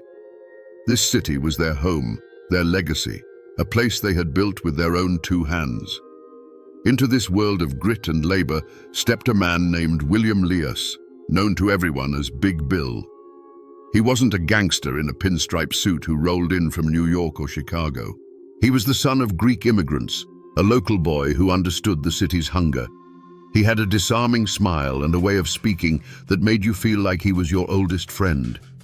He started small, running whiskey during Prohibition, but he wasn't just a bootlegger. He was a visionary of vice. Leas saw the exhaustion in the eyes of the workers, and he offered them an escape. He built churches and sponsored little league teams, presenting himself as a pillar of the community, a generous benefactor. People loved him. He gave them jobs when the mills were slow and entertainment when their lives felt bleak. He was one of them, they thought, just a little smarter, a little luckier. They didn't see the ice behind his eyes or the cold calculation in his every move. But a shadow was beginning to stretch over Wheeling, long before it was ever called Little Chicago. It started with a friendly game of cards in the back of a tavern, a slot machine quietly installed in the corner of a diner. It was the friendly cop who was told to look the other way. The small envelope of cash slipped into a politician's hand. Each small compromise was another brick in the foundation of a corrupt empire. The city, so desperate for a taste of prosperity, didn't realize it was making a deal with the devil. They were a community on the brink, about to lose everything they thought they were, all for the illusion of a good time. It wasn't a single gunshot that marked the point of no return for Wheeling. It was a sound, the constant mechanical grinding and clatter of hundreds, then thousands of slot machines. Big Bill Leas didn't conquer the city with an army of thugs. He seduced it with an army of one-armed bandits. They appeared like a quiet invasion, first in the back rooms of his clubs, then in bars, restaurants, and eventually even corner drugstores. Each machine was a tiny, glittering promise of fortune, and a spigot for a river of untaxed silver that flowed directly into his empire. At first, the city's honest lawmen tried to fight back. They would raid an establishment, confiscate a few machines, and make an arrest, feeling they'd done their duty. But it was a fool's errand. The arrested man would be out on bail within an hour, the case mysteriously dismissed by a compliant judge. The next day, 2 new machines would appear in the same spot. It was a demoralizing, soul-crushing charade. This is where the real poison took hold. Leas understood that you didn't need to own every man with a gun if you owned the men with the gavels and the badges. The system of corruption wasn't a secret. It was an institution. Police officers began receiving weekly envelopes stuffed with cash, a bonus for simply looking the other way. It wasn't presented as a dirty bribe, but as a practical arrangement, a way to ensure the city ran smoothly. For a cop with a family to feed on a meager salary, the choice was brutal. Uphold a law that no one else respected, or accept the cash and provide. One by one, the city's guardians laid down their arms. The conflict shifted from the streets to the quiet, desperate struggle within the hearts of those few who refused to bend. A councilman who spoke out against the gambling racket would find his business suddenly failing inspections. A reporter who dug too deep might get a quiet visit, a friendly warning that his curiosity was unhealthy. The violence wasn't always loud. It was often the silent, chilling threat of ruin. The first drops of blood weren't shed on the pavement. They were the slow bleeding of a city's integrity, the death of its hope that the law was still the law. Wheeling had crossed a threshold, and everyone knew it. The city no longer belonged to its people. It belonged to Big Bill Leas. The slaughter in Little Chicago wasn't a single night of gunfire. It was a slow, methodical strangulation of a city's soul, carried out over decades in smoke-filled backrooms and on dimly lit streets. It was the steelworker who, after a brutal week in the mill, came to Wheeling looking for a little fun. He'd put a few coins in one of Big Bill's machines, mesmerized by the spinning reels. That small thrill became a weekly ritual, then an obsession. The children's frozen terror wasn't from seeing a monster, but from watching their father walk through the door with empty pockets and hollow eyes, his week's pay sacrificed to the one-armed bandit. His family didn't die in a hail of bullets. They starved slowly, their future devoured $1 silver at a time. This was Leas's genius. His violence was often invisible. But for those who couldn't be bought or intimidated, a more permanent solution was whispered about. The Ohio River, the city's lifeblood, became its graveyard. No one ever admitted to seeing a body thrown from the Wheeling suspension bridge, but the stories were there, dark and cold as the river itself. A man who couldn't pay his debts would simply vanish. The rumor was he'd gone for a swim in cement shoes. Fishermen downstream would sometimes cut their lines in a panic, having snagged something that felt unnervingly human, and they learned to never, ever talk about it. The river kept its secrets. As time went on, the violence grew bolder. After Lias, a new figure rose to prominence. Paul "No Legs" Hankish, a man who ruled his own syndicate from a wheelchair with a cold, terrifying fury. The quiet threats of Big Bill's era were replaced by open warfare. One night, the calm was ripped apart by a deafening explosion that rattled windows for miles. Where a car had been parked on a residential street, there was now only a mangled, smoking crater of twisted metal. The blast didn't just kill a man, it served as a public execution, a message written in fire and shrapnel. The true heart of darkness in Wheeling was this normalization of dread, the silence of the good people who were too scared to speak, the casual acceptance that some men were above the law and that a human life was worth less than a gambling debt. The city hadn't been conquered by an outside force. It had been eaten alive from the inside, one compromised soul, one broken family, and one silent splash in the river at a time. For decades, the corruption in Wheeling was a ghost at the feast, a secret everyone knew but no one dared to name aloud. But eventually, the whispers from those dark Appalachian hills grew loud enough to reach Washington. A U.S. senator from Tennessee named Estes Kefauver had declared a crusade against organized crime, and his traveling committee was cutting a swath across the nation. When they set their sights on West Virginia, Little Chicago was suddenly blinded by a spotlight it could not control. The party was over. The end didn't come with a shootout. It came with the quiet, methodical arrival of men in dark suits who carried briefcases instead of shotguns. They were agents from the FBI and, more importantly, the Internal Revenue Service. They were a quiet army of accountants and taxmen who were immune to Big Bill's charm and his envelopes of cash. They weren't interested in the rumors of bodies in the river.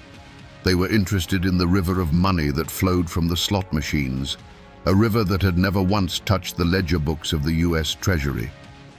The reaction in the city was a quiet, nervous panic. The web of corruption that had felt so strong began to fray. Police officers who had been on the take for years suddenly grew fearful, their weekly payoffs now feeling like anchors that could drag them to the bottom. Politicians who had dined at Lias's table now couldn't remember his name. For the first time in a generation, a force had arrived in Wheeling that Big Bill could not buy, control, or intimidate.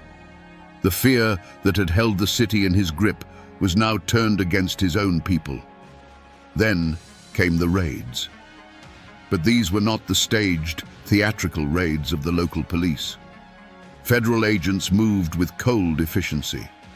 They didn't just seize a few slot machines, they swept through the city like a cleansing fire. In a single day, thousands of one-armed bandits were confiscated. They were dragged out of the bars and clubs, piled onto trucks, and taken to be destroyed.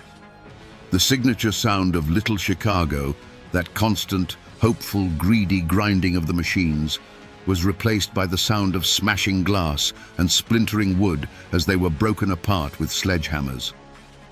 A new kind of silence fell over Wheeling. The neon lights of the gambling dens and backroom casinos flickered and went dark, one by one. The weekend crowds from Ohio and Pennsylvania stopped coming. The flow of easy money that had been the city's lifeblood and its poison simply ceased. What was left was a city in a state of shock, holding its breath.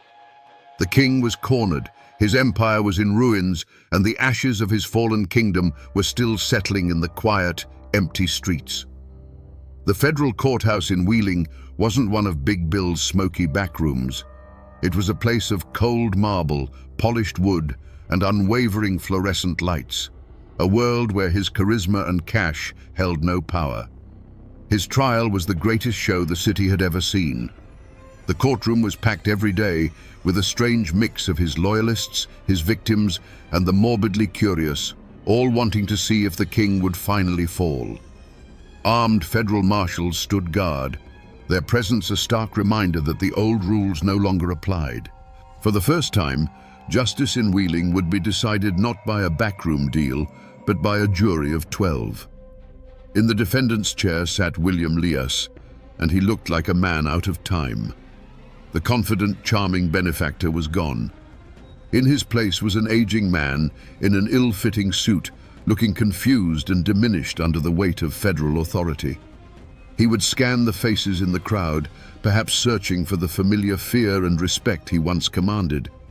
But he found only strangers and the cold, impartial gaze of the law. This wasn't his world.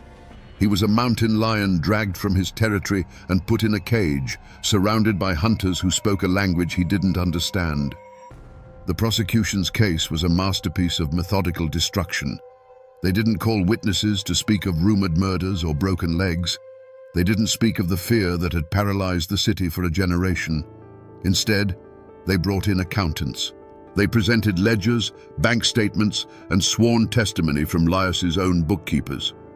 One by one, former associates and lieutenants, men who had gotten rich under his protection, took the stand to save themselves, their testimony a cascade of betrayals that buried their old boss under a mountain of evidence. The weapon that finally brought down the king of Little Chicago wasn't a smoking gun, it was a fountain pen. The charge was the same one that had felled Al Capone, tax evasion. The government proved with painstaking detail that millions of dollars from thousands of slot machines had simply vanished, never to be seen by the taxman. It was a simple, brutal, and undeniable truth. While the newspapers screamed about racketeering and the whispers on the street told of bodies in the river, the case itself was as dry as dust. It was a cold, mathematical execution. When the jury returned, the verdict was a formality. Guilty. William Big Bill Lias, the man who had owned a city, who had built an empire on vice and fear, was sentenced to years in federal prison. The law of men had finally won. But as he was led from the courtroom, a free man no more, a question hung in the air, heavy and unspoken. Was this justice? The man who corrupted a generation of public officials and broke countless families on the altar of gambling was going to prison for a bookkeeping crime. The system had punished him, yes, but it felt like it had punished him for the wrong reasons. The city was free of its king, but the real sins of Little Chicago seemed to have been left unjudged, washed away like so many other dark secrets in the Ohio River. Big Bill Lias did eventually get out of prison. He returned to Wheeling, but the city he came back to was no longer his kingdom. He was a ghost from a bygone era, his power broken, his name now just a story whispered by old-timers. The man who had once been the uncrowned king of a city died not in a hail of gunfire, but quietly, his empire already turned to dust.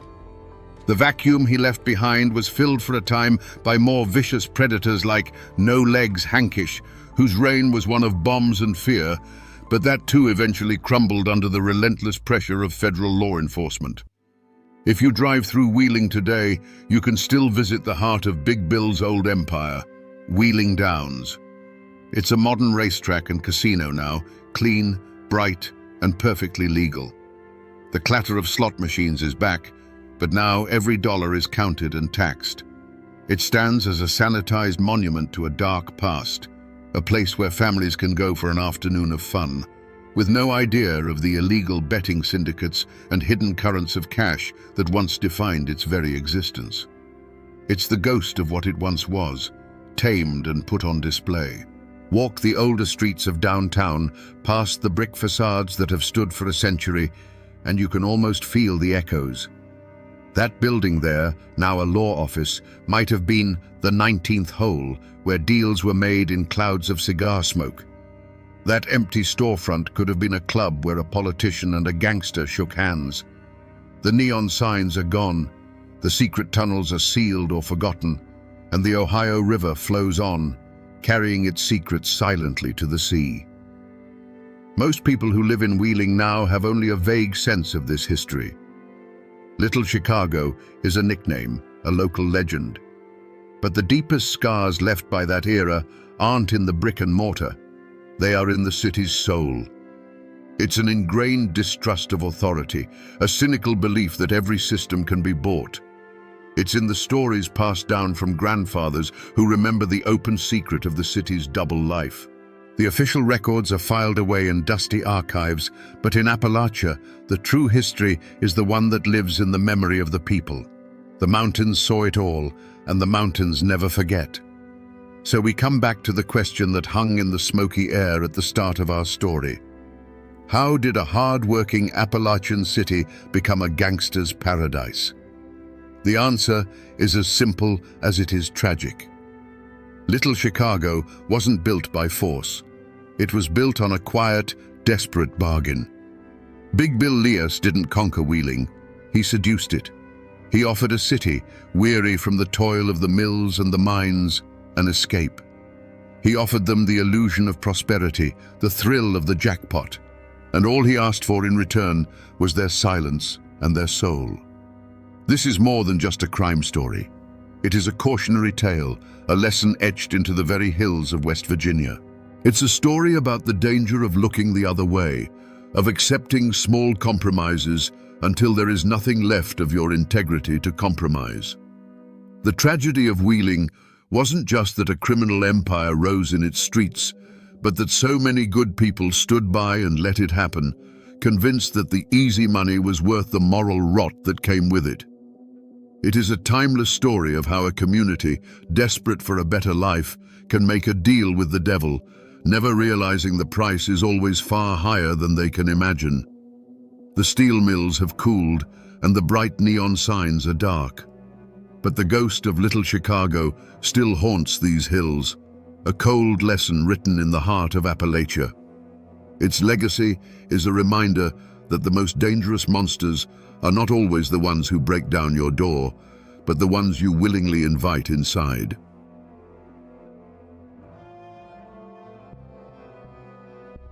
In the autumn of 1806, a stunning proclamation from President Thomas Jefferson sent a shockwave across the young United States. It warned of a conspiracy, a secret expedition of armed men forming on the western rivers with a purpose unfriendly to the peace of the Union. It called for the immediate arrest of the plot's ringleader, a man whose name was known in every household from the drawing rooms of Philadelphia to the log cabins of the frontier, former Vice President Aaron Burr. The news was unthinkable.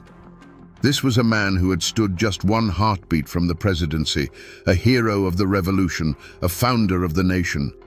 Now he was a fugitive, accused of the ultimate crime, treason. What had happened? What dark ambition could drive a man of such stature to raise a private army in the Appalachian wilderness? Was he a patriot preparing for a secret war against Spain, or a would-be emperor plotting to shatter the fragile American Republic and carve out his own kingdom in the West? Today, we will become detectives of the past, sifting through the forgotten clues of this grand and shadowy plot to finally answer the question, who was the real Aaron Burr? To understand the tragedy that unfolded, you first have to understand the world that was at risk. Not just the lives of a few men, but the very soul of a young nation. In 1805, the United States was less a single unified country and more a fragile alliance between the settled, powerful East and the wild, restless West. The Appalachian Mountains were the great dividing line, and the people who lived in their shadow felt like a nation unto themselves. They were veterans paid in land they had to fight for, Scots-Irish settlers who bowed to no authority but their own, and pioneers who saw the federal government not as a protector, but as a distant collection of politicians who neither understood nor cared about their struggles. Their lifeline, the mighty Mississippi River, was choked off at its mouth by the Spanish, who held New Orleans. To them, the Union felt like a promise broken. At the heart of this volatile frontier, there was a literal paradise, a place that symbolized everything that stood to be lost. On an island in the Ohio River, a wealthy Irish aristocrat named Harmon Blennerhassett had built a dream. Fleeing scandal in Europe, he and his brilliant wife, Margaret, had constructed a stunning white mansion, a beacon of European culture in the American wilderness. It was filled with telescopes, lavish libraries, and fine art. From its portico, one could hear music and scientific debate instead of the cry of the panther. Blennerhassett was a dreamer, a romantic, a man more at home with a chemistry experiment than a rifle. He sought a life of refined intellectual peace, far from the intrigues of the old world. His wife, Margaret, was his equal in every way, a poet, an accomplished horsewoman, and a gracious host who made their island a legendary oasis of hospitality. They had 2 young sons and a fortune they believed was secure. Their world was one of beauty, science, and domestic tranquility, an idyllic existence carved right out of the rugged frontier.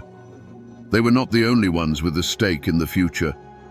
All along the river valleys, thousands of families had gambled everything on this new land. They had cleared the forests, fought off disease, and planted their hopes in the rich, dark soil.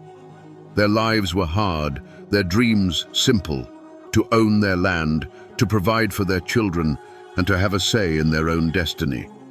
They were a proud, tough, and deeply dissatisfied people, their hearts filled with a simmering resentment against the East and a burning hunger for the opportunities they believed lay just beyond the horizon. This, then, was the world that existed before the serpent entered the garden. A fragile nation, a perfect island paradise, and a populace of hardy frontiersmen, all vulnerable in their own ways. They were a collection of dreamers, idealists, and fighters, unknowingly waiting for a charismatic leader to ignite their passions and lead them toward a new destiny or toward their own destruction. The crime, in this case, was not discovered with a single gunshot or a body in a ravine. It was discovered in pieces, a slow dawning horror that spread through the Appalachian territories like a fever. The crime scene was the entire Ohio River Valley, and the clues were not stains of blood, but the sounds of hammers and the whispers of restless men.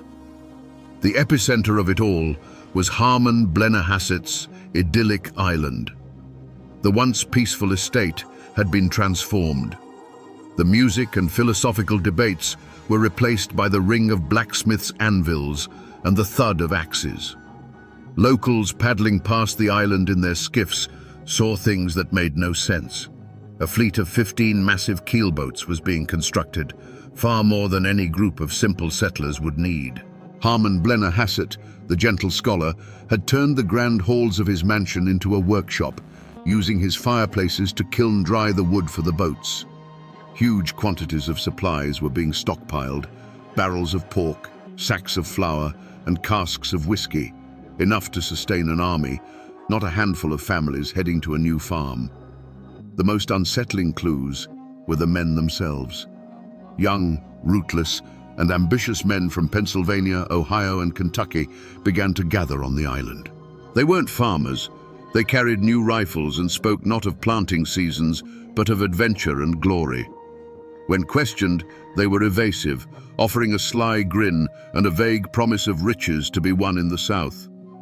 The story changed depending on who was telling it. Some said they were off to settle the Bastrop Tract, a massive land grant in Texas. Others winked and spoke of a secret government mission to fight the Spanish. The scene spoke of a grand conspiracy unfolding in plain sight, yet its true purpose remained maddeningly obscure. Was this an elaborate land speculation, as Burr publicly claimed? Or was it the secret mobilization of a patriot army waiting for the president's signal to march on Spanish territory? Or was it something far darker, the birth of a rebel force preparing to turn its guns on its own country?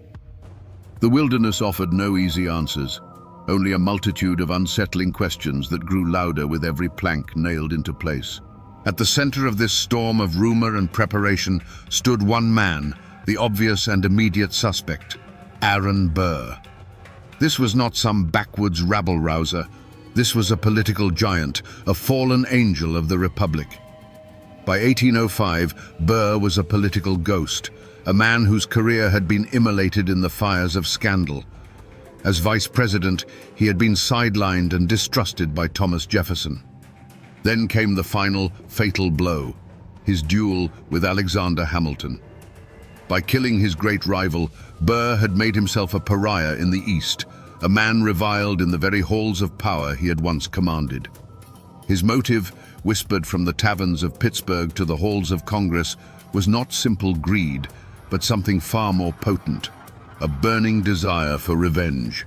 This entire Western enterprise was seen as a grand and audacious act of personal vengeance against the nation and the man who had cast him out. Burr felt betrayed by the American political system, and his ambition was to build a new empire in the West, so powerful and glorious that it would dwarf the United States. He would show Jefferson, he would show all of them, what a mistake they had made. To the people in the East, his actions weren't about settling land. They were about settling a score. The initial evidence was Burr himself, and the godlike manner in which he traveled through the wilderness.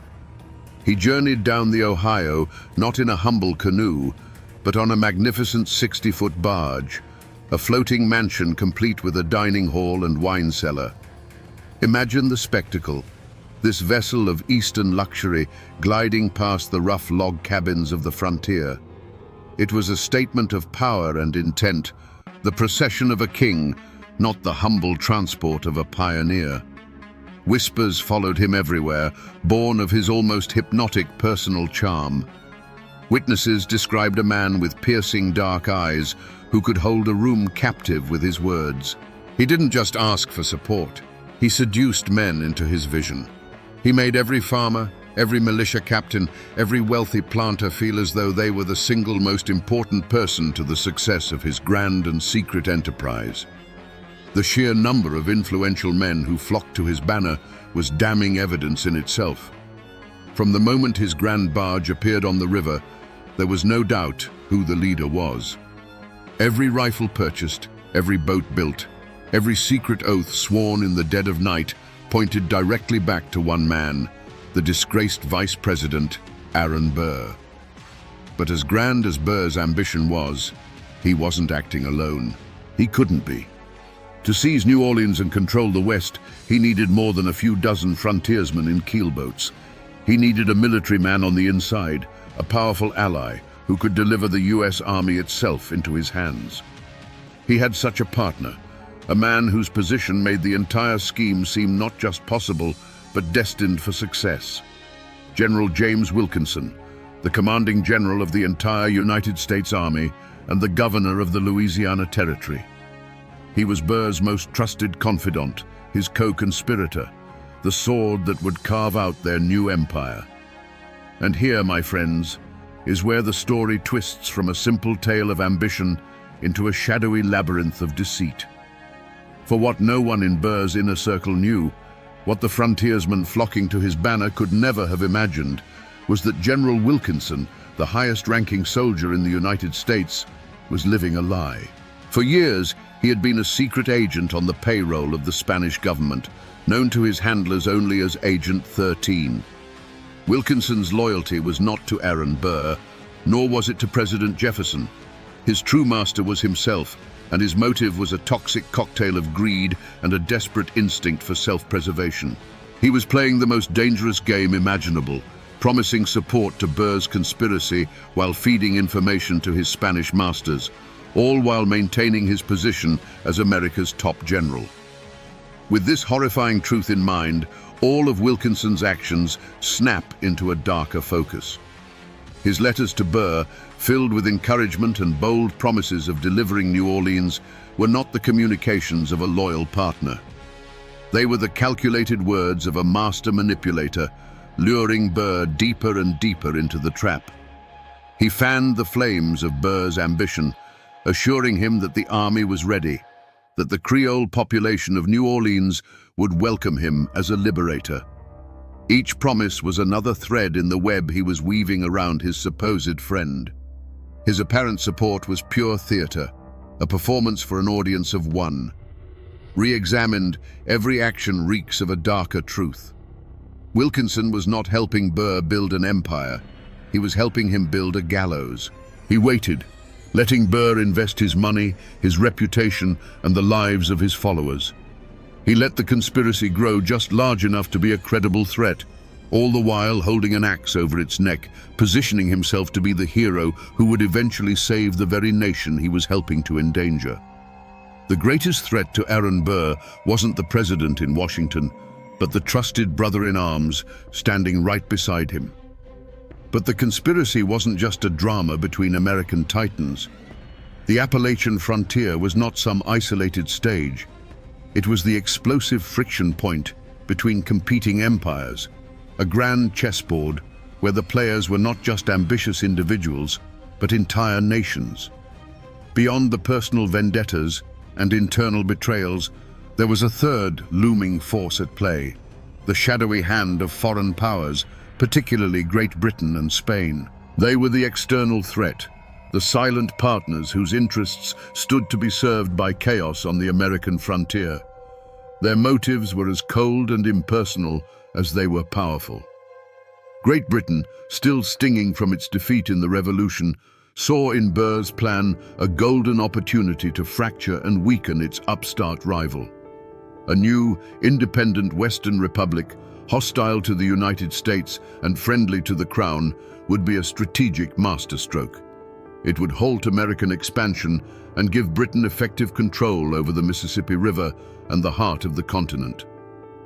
The British minister in Washington, Anthony Merry, listened with great interest to Burr's proposals, seeing a chance to undo the results of the war.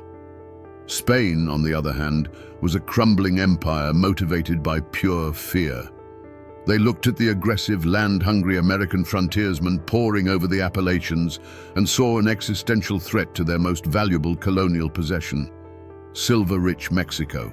For the Spanish, Burr's plot was both a terrifying danger and a potential solution.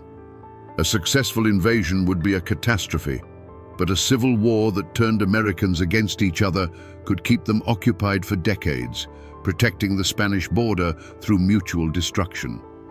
This foreign meddling created a poisonous paranoia that seeped into every settlement along the river. Who could be trusted? Locals spoke of well-dressed strangers with European accents appearing in frontier taverns, men with heavy coin purses and too many questions. Rumors spread that the incredible sums of money funding Burr's expedition were not coming from his own ruined fortune, but from the coffers of a foreign king. This wasn't just a domestic rebellion anymore. It was an international intrigue, and the hardy folk of Appalachia were being courted, manipulated, and used as pawns in a game whose rules they didn't understand, by forces whose ultimate loyalty was to a distant throne. The initial pursuit of Aaron Burr was not a chase through the mountains, but a maddening hunt through a wilderness of lies. Burr, a master of political intrigue, had constructed a labyrinth of false trails and red herrings so brilliant that it paralyzed his enemies and confused his friends. The investigation, led from a distance by a deeply worried President Jefferson, repeatedly crashed against the wall of Burr's plausible deniability. The most powerful of these false trails was the public and seemingly legitimate one, the settlement of the Bastrop Tract. Burr had purchased a massive disputed land claim on the Ouachita River in what is now Louisiana. To the world, he was simply the leader of a land company, gathering brave pioneers to build a new life in the West. It was the perfect cover. Every boat built, every barrel of flour purchased, every man recruited could be explained away as a necessary preparation for this grand, legal settlement. When local officials came snooping, they were shown land deeds and contracts. Burr would greet them with the disarming charm of a respectable businessman, asking, "Gentlemen, is it now a crime in this republic to seek one's fortune?" The lead would go cold. For those who weren't satisfied by the simple story of a land venture, Burr had a more intoxicating bait, the patriot's cloak. He would take a man like Andrew Jackson aside and in a low, confidential tone hint that this entire expedition was a secret plan, tacitly approved by the administration in Washington. War with Spain was imminent, he'd suggest, and his force of hardy frontiersmen was meant to be the vanguard of the American army, ready to seize Texas or even Mexico the moment hostilities began. This masterstroke of misdirection turned potential accusers into enthusiastic allies. How could you arrest a man who was carrying out the president's secret orders? Back in Washington, Thomas Jefferson was wrestling with shadows. The reports that reached him were a maddening torrent of contradictions. One letter would paint Burr as a traitorous madman, the next as a misunderstood patriot. The vastness of the Appalachian frontier swallowed the truth. Messengers took weeks to travel, and by the time Jefferson could act on a piece of intelligence, the situation on the ground had already changed. He dispatched agents to the Ohio, but they too became lost in the fog of rumor. The investigation was dying a death of 1,000 dead ends.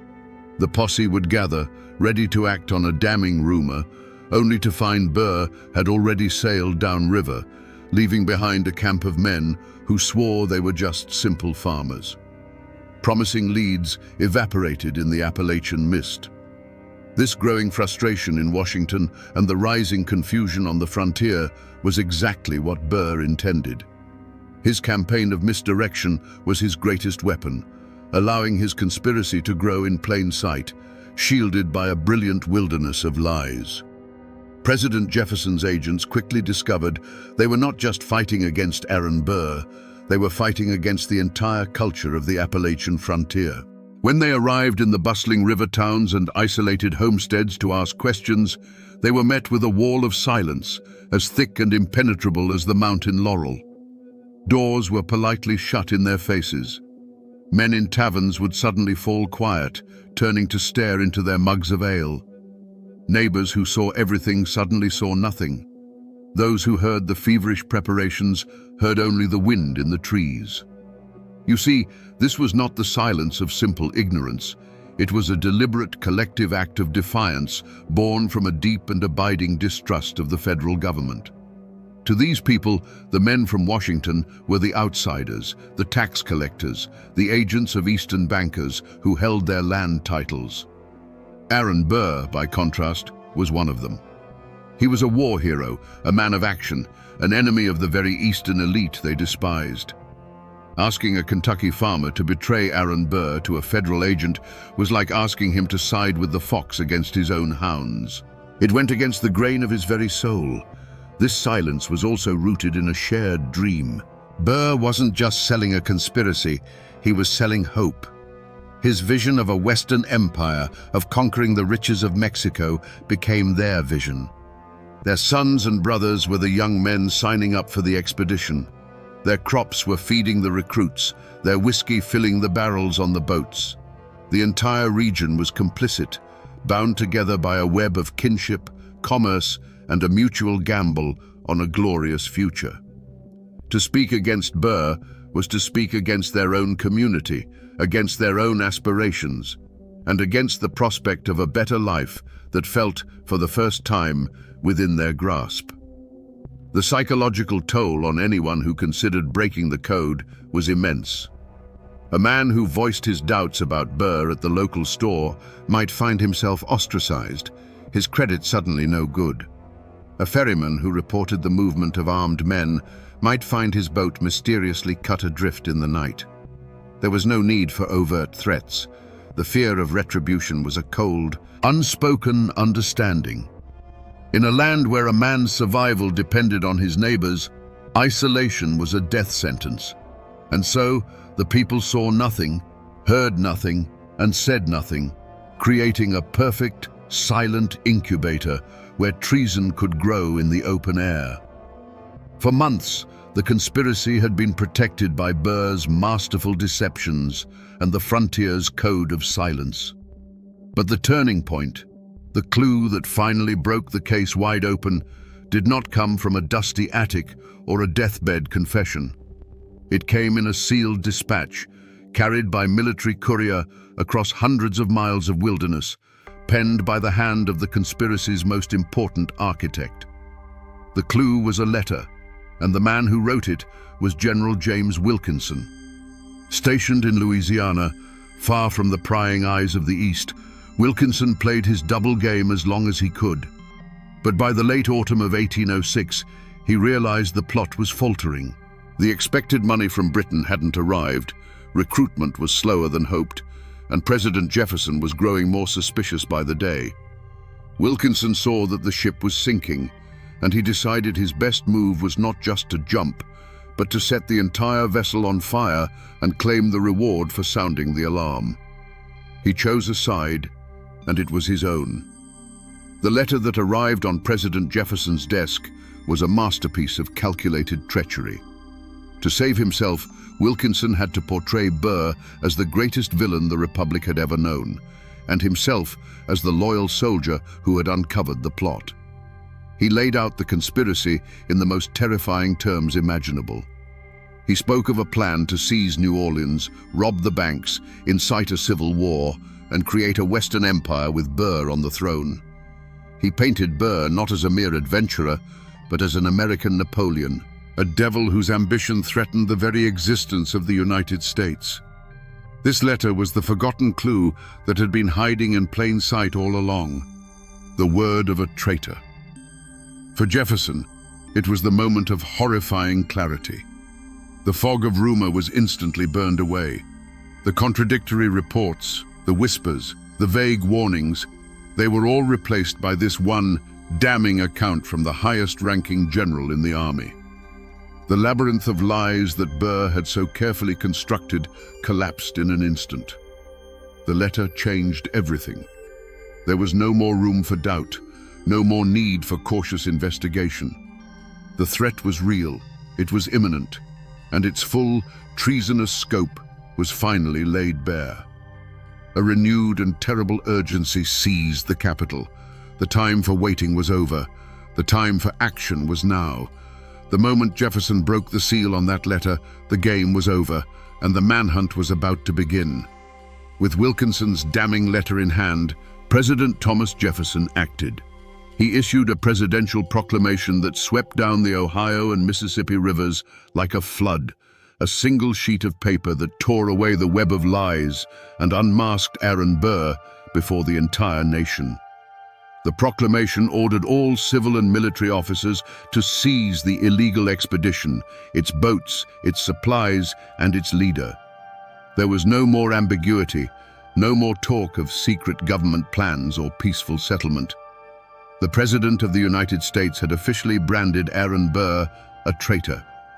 The news shattered the conspiracy. For the young men gathered on Blennerhassett Island and in camps along the river, the unmasking was a moment of brutal awakening. The dream of Mexican silver and grand adventure evaporated, replaced by the cold, stark reality of treason. They weren't patriots in waiting. They were outlaws, fugitives in their own country. The cause they had pledged their lives to was revealed as a criminal enterprise. And what was the true plot? The one hidden beneath all the layers of deceit. The forgotten clues, the letters between the conspirators, and Wilkinson's own self-serving confession finally revealed the chilling truth. Burr's plan was a masterpiece of flexible ambition. The first step was to lead his army of frontiersmen to New Orleans. He would seize the city, its federal arsenal, and its treasury. From there, his options would open up.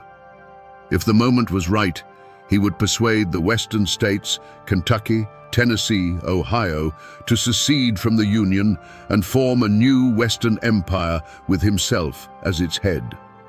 If secession proved difficult, he would use the captured funds and weapons to launch his own private invasion of Spanish Mexico, conquering its silver mines and crowning himself Emperor Aaron I. His motive was a volcanic mixture of personal revenge and grandiose destiny. Scorned by the nation he had helped to build, he sought to create a new one in his own image, a vigorous, martial empire free from the constraints of Jeffersonian democracy.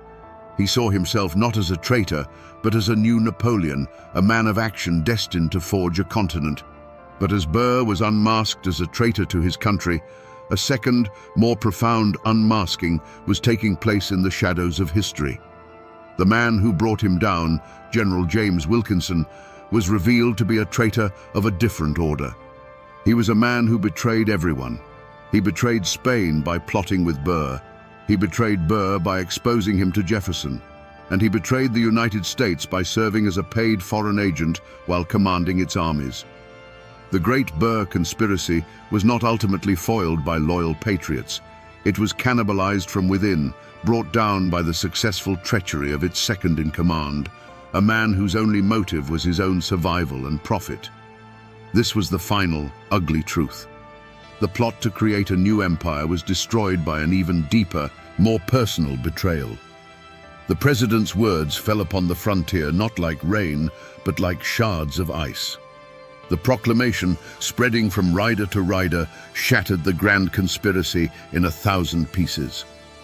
On Blennerhassett Island, the heart of the enterprise, the dream died in a single night of chaos. The Virginia militia descended not upon a disciplined military camp, but upon a confused and terrified group of men who now understood they had been betrayed. With Burr and Blennerhassett already downriver, the abandoned recruits, their hopes of glory and riches turned to ash, unleashed their fury on the paradise that had lured them in.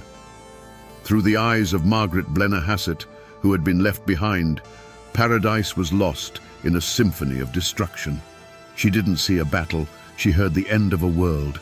She heard the splintering crash of fine cherrywood as elegant furniture was broken apart.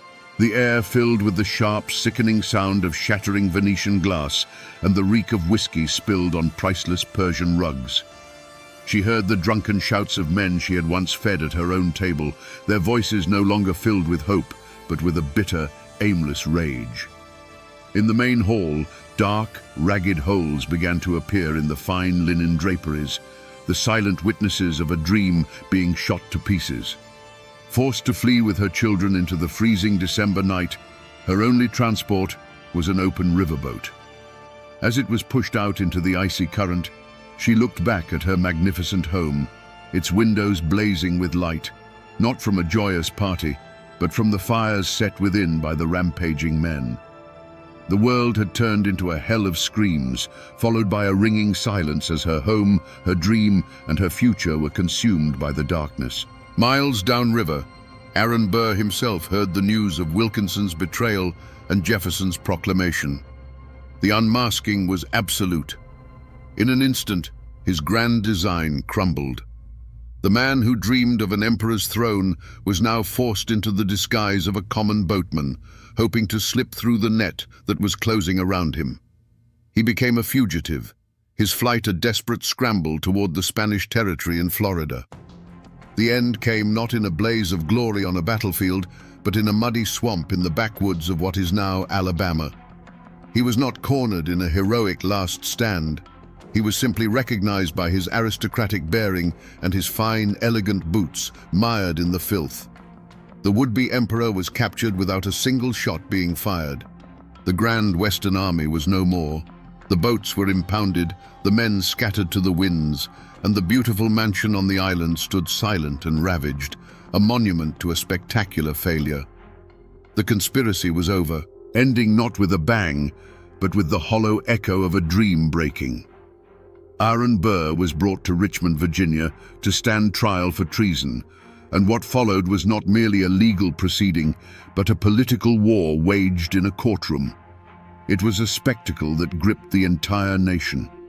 In one corner stood President Thomas Jefferson, consumed with a burning, almost personal need to see his old rival hanged. In the other corner sat the judge, the formidable Chief Justice John Marshall, a man who was not only Jefferson's political enemy, but also his cousin. And at the center of it all was Aaron Burr, who, far from being a broken-down prisoner, acted as his own lead counsel, his brilliant legal mind as sharp and dangerous as ever. The atmosphere in Richmond was electric. The city swelled with crowds, a chaotic mix of statesmen, lawyers, frontiersmen who had come to testify, and curious onlookers eager for a glimpse of the great traitor. The prosecution, backed by the full power of the presidency, presented a mountain of evidence detailing Burr's grand ambitions and military preparations. Jefferson himself from Washington attempted to micromanage the case, convinced that the very survival of the Republic depended on a guilty verdict. But Chief Justice Marshall saw the trial through a different lens. He saw the danger not just from Burr's ambition, but from a president willing to bend the law to destroy a political foe. Marshall stood firm on a strict, narrow definition of treason as laid out in the Constitution itself. He instructed the jury that to be guilty of treason, a person must commit an overt act of war against the United States. Simply plotting to do so, gathering men, or speaking of empire was not enough. The prosecution had to prove that Burr's army had actually levied war, which of course it never had. There had been no battle, no shots fired at American troops. The president's fury was immense, but the Chief Justice would not yield. Trapped by this strict constitutional standard, the prosecution's case collapsed. They could prove intent, they could prove conspiracy, but they could not prove an overt act of war. After all the drama, all the testimony, and all the political maneuvering, the jury returned its verdict. Not guilty. Aaron Burr, the man who dreamed of empire and set the entire West ablaze, walked out of the courtroom a free man. The verdict was a stunning legal victory, but a profound moral failure in the eyes of many. Jefferson was enraged, the public was bewildered, and the frontiersmen who had followed Burr were left ruined and betrayed. While legally innocent of treason, Burr was found guilty in the court of public opinion. He was a free man, but his name was forever destroyed, his honor gone. The verdict, a landmark in American law, remains controversial to this day. A verdict that still sparks arguments in these hills about whether justice was truly served, or if the greatest traitor of them all simply got away with it. The storm of the Burr conspiracy had passed, but the wreckage was strewn across a generation. Though acquitted, Aaron Burr was a ruined man. He became a living ghost, a specter of his former self, ostracized from the country he had once helped to lead. He spent years in self-imposed exile in Europe, still scheming, still trying to find a foreign monarch to back his imperial dreams, but he was a man without a country and without credibility. He eventually returned to America and spent his final decades as an obscure lawyer in New York City, haunted by the shadows of what might have been. The man who dreamed of an emperor's throne died in relative poverty, his name forever synonymous not with founder, but with traitor. For Harmon and Margaret Blennerhassett, the dream had become a permanent nightmare. Their island paradise was a memory, their mansion a looted shell, their fortune gone. Harmon was arrested and spent months in a Richmond prison before the charges were dropped in the wake of Burr's acquittal. But his freedom was a hollow victory. Hounded by debt and disgrace, the couple wandered for years, from Mississippi to Canada to the Caribbean, trying to rebuild their lives, but they never recovered. Harmon died in poverty, and Margaret's final years were spent petitioning a Congress that had long forgotten her for some compensation for their ruined home. The idyllic life they had built in the wilderness was the first and most tragic casualty of Burr's ambition. But not everyone was destroyed. In Tennessee, Andrew Jackson, the fiery general who had been so taken with Burr, emerged from the scandal not only unscathed, but strengthened. He had been cautious, demanding proof that Burr's plans were sanctioned by the government. When that proof never came, and Wilkinson's betrayal was revealed, Jackson swiftly and publicly distanced himself from the plot, positioning himself as a loyal patriot who had been misled. The affair taught him a valuable lesson in political survival and reinforced his reputation as a shrewd and decisive leader. His brush with Burr's treason did nothing to slow his own meteoric rise to power. And the arch-traitor himself, General James Wilkinson, the man who had betrayed Spain, Burr, and the United States, he was never held to account. Despite a congressional investigation that uncovered his long history as a Spanish spy, he was exonerated, his web of lies and influence proving too thick to penetrate. He retained his command, continued his career, and died years later, the ultimate survivor of the web of lies he himself had spun. His fate was perhaps the story's bitterest lesson, that in the murky world of power, the greatest crimes are sometimes the ones that go unpunished. Even now, more than 2 centuries later, the traces of this grand and failed dream have not vanished from the land. The conspiracy is not just a story in a history book, it is a scar left on the map of Appalachia, a memory etched into the landscape itself. If you travel today to a small island in the Ohio River near Parkersburg, West Virginia, you can step right into the heart of the story. Blennerhassett Island is now a state park. The magnificent Palladian mansion, destroyed by fire and the passage of time, has been meticulously reconstructed, its white columns rising once more from the wilderness. You can walk through its halls and stand on its portico, looking out at the same river that once carried Burr's ambitions, and it is almost impossible not to feel the ghosts of that hopeful, tragic autumn. But the island is not the only place the memory lives on. It lingers in the old stories, in the local folklore of the river valley. For generations after Burr fled, treasure hunters would search the caves and hollows along the Ohio. They were looking for Burr's lost treasure, chests of Spanish silver and gold that legend says he was forced to bury when he became a fugitive. No great treasure was ever found, of course, but the myth itself is a powerful echo of the original promise that lured men to his banner. The dream of unimaginable wealth, a shortcut to a better life, buried just beneath the Appalachian soil. The land itself has not forgotten. The Ohio River, the great artery of the conspiracy, still flows past the same towns, Marietta, Parkersburg, Cincinnati, that once buzzed with whispers of the coming expedition. Standing on its banks today, watching the slow-moving barges, it is easy to imagine the sight of Burr's keelboats filled with armed men slipping past in the pre-dawn mist on their way toward a destiny they could not yet see. The river remembers. It was the silent witness to the entire affair, from the first nail hammered into a boat to the final desperate flight of its leader. And so, the story endures, passed down not in textbooks, but in the heart of the region itself. It has become a part of the Appalachian identity, a cautionary tale about a man of great ambition who tried to harness the restless spirit of the frontier for his own glory. The world might forget the details of the Burr conspiracy, but the mountains, the rivers, and the people who live in their shadow hold on to these memories. They remember the charismatic devil who came down the river, the paradise that was lost, and the grand dream of a Western empire that almost tore the nation apart before it was ever truly whole. And so, we come back to the question that started our journey into the shadows of the past. Was Aaron Burr a misunderstood patriot, or was he a would-be emperor? The truth, as is so often the case in these mountains, is far more complicated. Burr was a mirror. To men like Andrew Jackson, he reflected their own patriotic desire to fight the Spanish.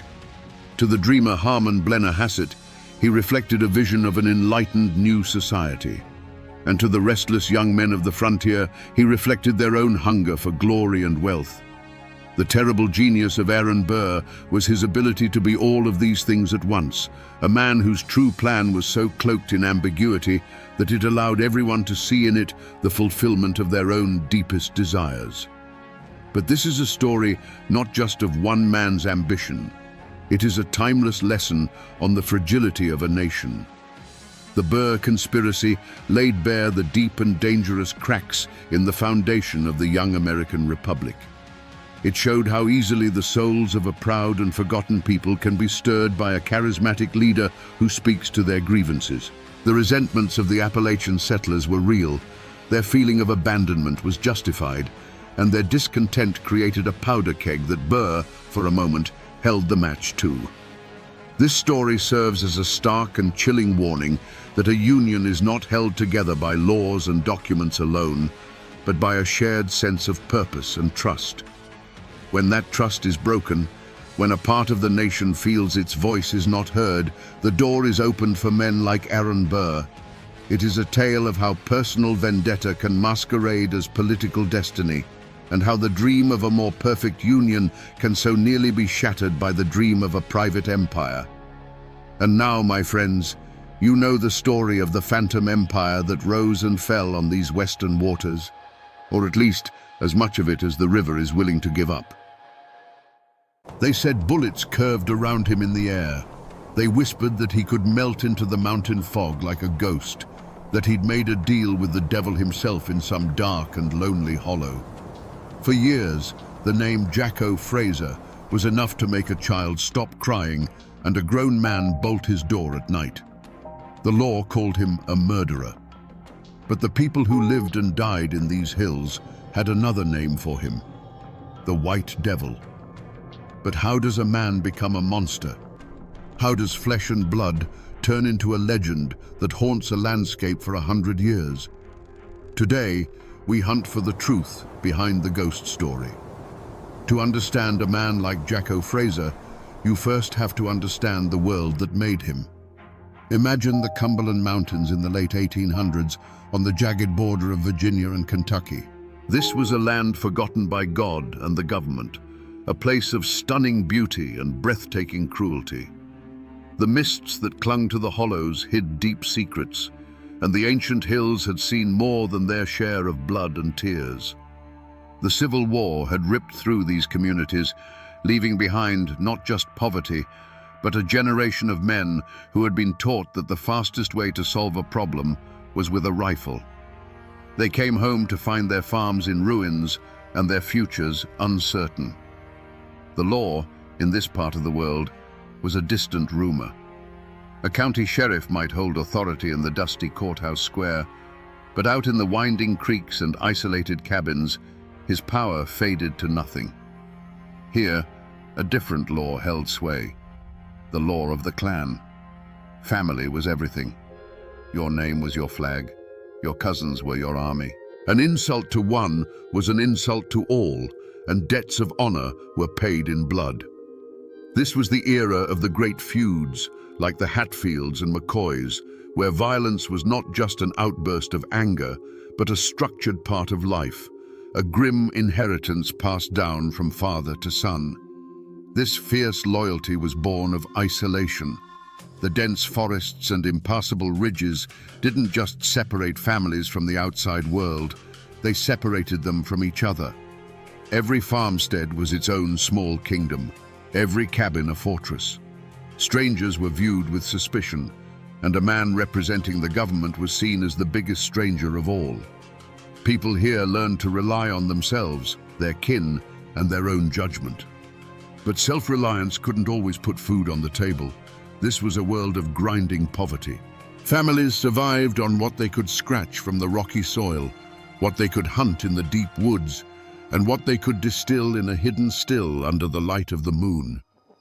For a man with a quick trigger finger and no conscience, the desperation hanging in the air smelled like opportunity. It was into this boiling cauldron of pride, poverty, and clan justice that Jacko Fraser was born. The world he saw was not a place of laws and morals, but a battlefield for survival.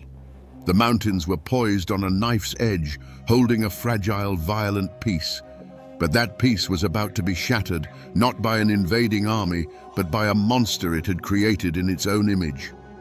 Long before the massacre that made him a legend, Jacko Fraser's name was already a poison whispered on the mountain wind. He didn't exist in a vacuum. His terror was fed by a network of lesser evils and silent supporters. Men like Henley Cox, his most notorious accomplice, were drawn to him like moths to a flame, lesser predators orbiting a greater one.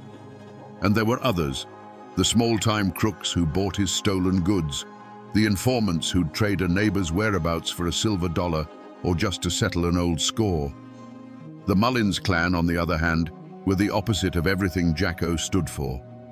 They were a large, well-respected family, a cornerstone of the community, which made them the perfect target for a man who wanted to prove that no one and nothing was safe. The deepest wounds in these mountains were often the oldest. Jacko himself was said to be a veteran of the Confederacy, a man who had seen the world burn and decided he liked the heat. He didn't come back from the war looking for peace. He came back carrying the war inside him, a personal battle against a world he felt had failed him. His grudge wasn't over a single plot of land or a stolen horse. His grudge was with humanity itself. He saw society as a sham, and he aimed to tear its mask off with violence. Of course, smaller, more personal grudges festered in every hollow. A card game that ended in a bitter accusation, a dispute over a property line that had been argued for generations, a family that got a little too prosperous for a neighbor's liking. These were the hidden fault lines running beneath the community. Jacko was a master at exploiting them. He understood the dark currents of envy and resentment that flowed beneath the surface of daily life, and he knew how to use them to his advantage, turning the quiet suspicions between neighbors into open fear. And so, the rumors began to spread, moving from cabin to cabin like a sickness in the air. At first, they were just unsettling stories. A peddler who was supposed to be heading through Pound Gap simply vanished. A farmer found his best mule gone, his tack shed emptied. A lone traveler would arrive at the next settlement pale and shaken, telling a story of being robbed on the trail by a man with eyes as cold and pale as a winter sky. None of these were big enough to bring the law down from the state capital, but they were carefully stacked, one on top of the other, building a foundation of dread. Every story, filtered through a dozen mouths around a dozen hearths, grew darker and more menacing. The whispers turned into a constant, low hum of anxiety that settled over the mountains. People began to look at the shadows a little longer. The sound of a horse at night was no longer a comfort, but a cause for alarm. The community was being slowly poisoned, not just by Jacko's deeds, but by the fear of what he might do next. The stage was being set for an act of violence so brutal it would turn whispered rumors into terrified screams. The year was 1892. For the Mullins clan, it was a day of prosperity. Several members of the family, including Ira Mullins, his wife, and other kinsmen, had made the long journey by wagon to the nearest town. They were returning home, their carts laden with goods, and more importantly, their pockets heavy with cash from a successful day of trading. We're talking several $100s, a staggering fortune in those mountains, enough money to set a family up for a year, or to make a desperate man do the unthinkable. Imagine the scene. A narrow mountain path, barely wide enough for their wagons, snaking its way through the dense, dark woods of Pound Gap. The late afternoon sun was beginning to fail, casting long, distorted shadows that clawed at the edges of the trail. The air grew cooler, carrying the scent of damp earth and decaying leaves. The steady creak of the wagon wheels and the soft plod of the horses were the only sounds in a world that was growing unnaturally quiet. The birds had stopped singing. The woods were holding their breath.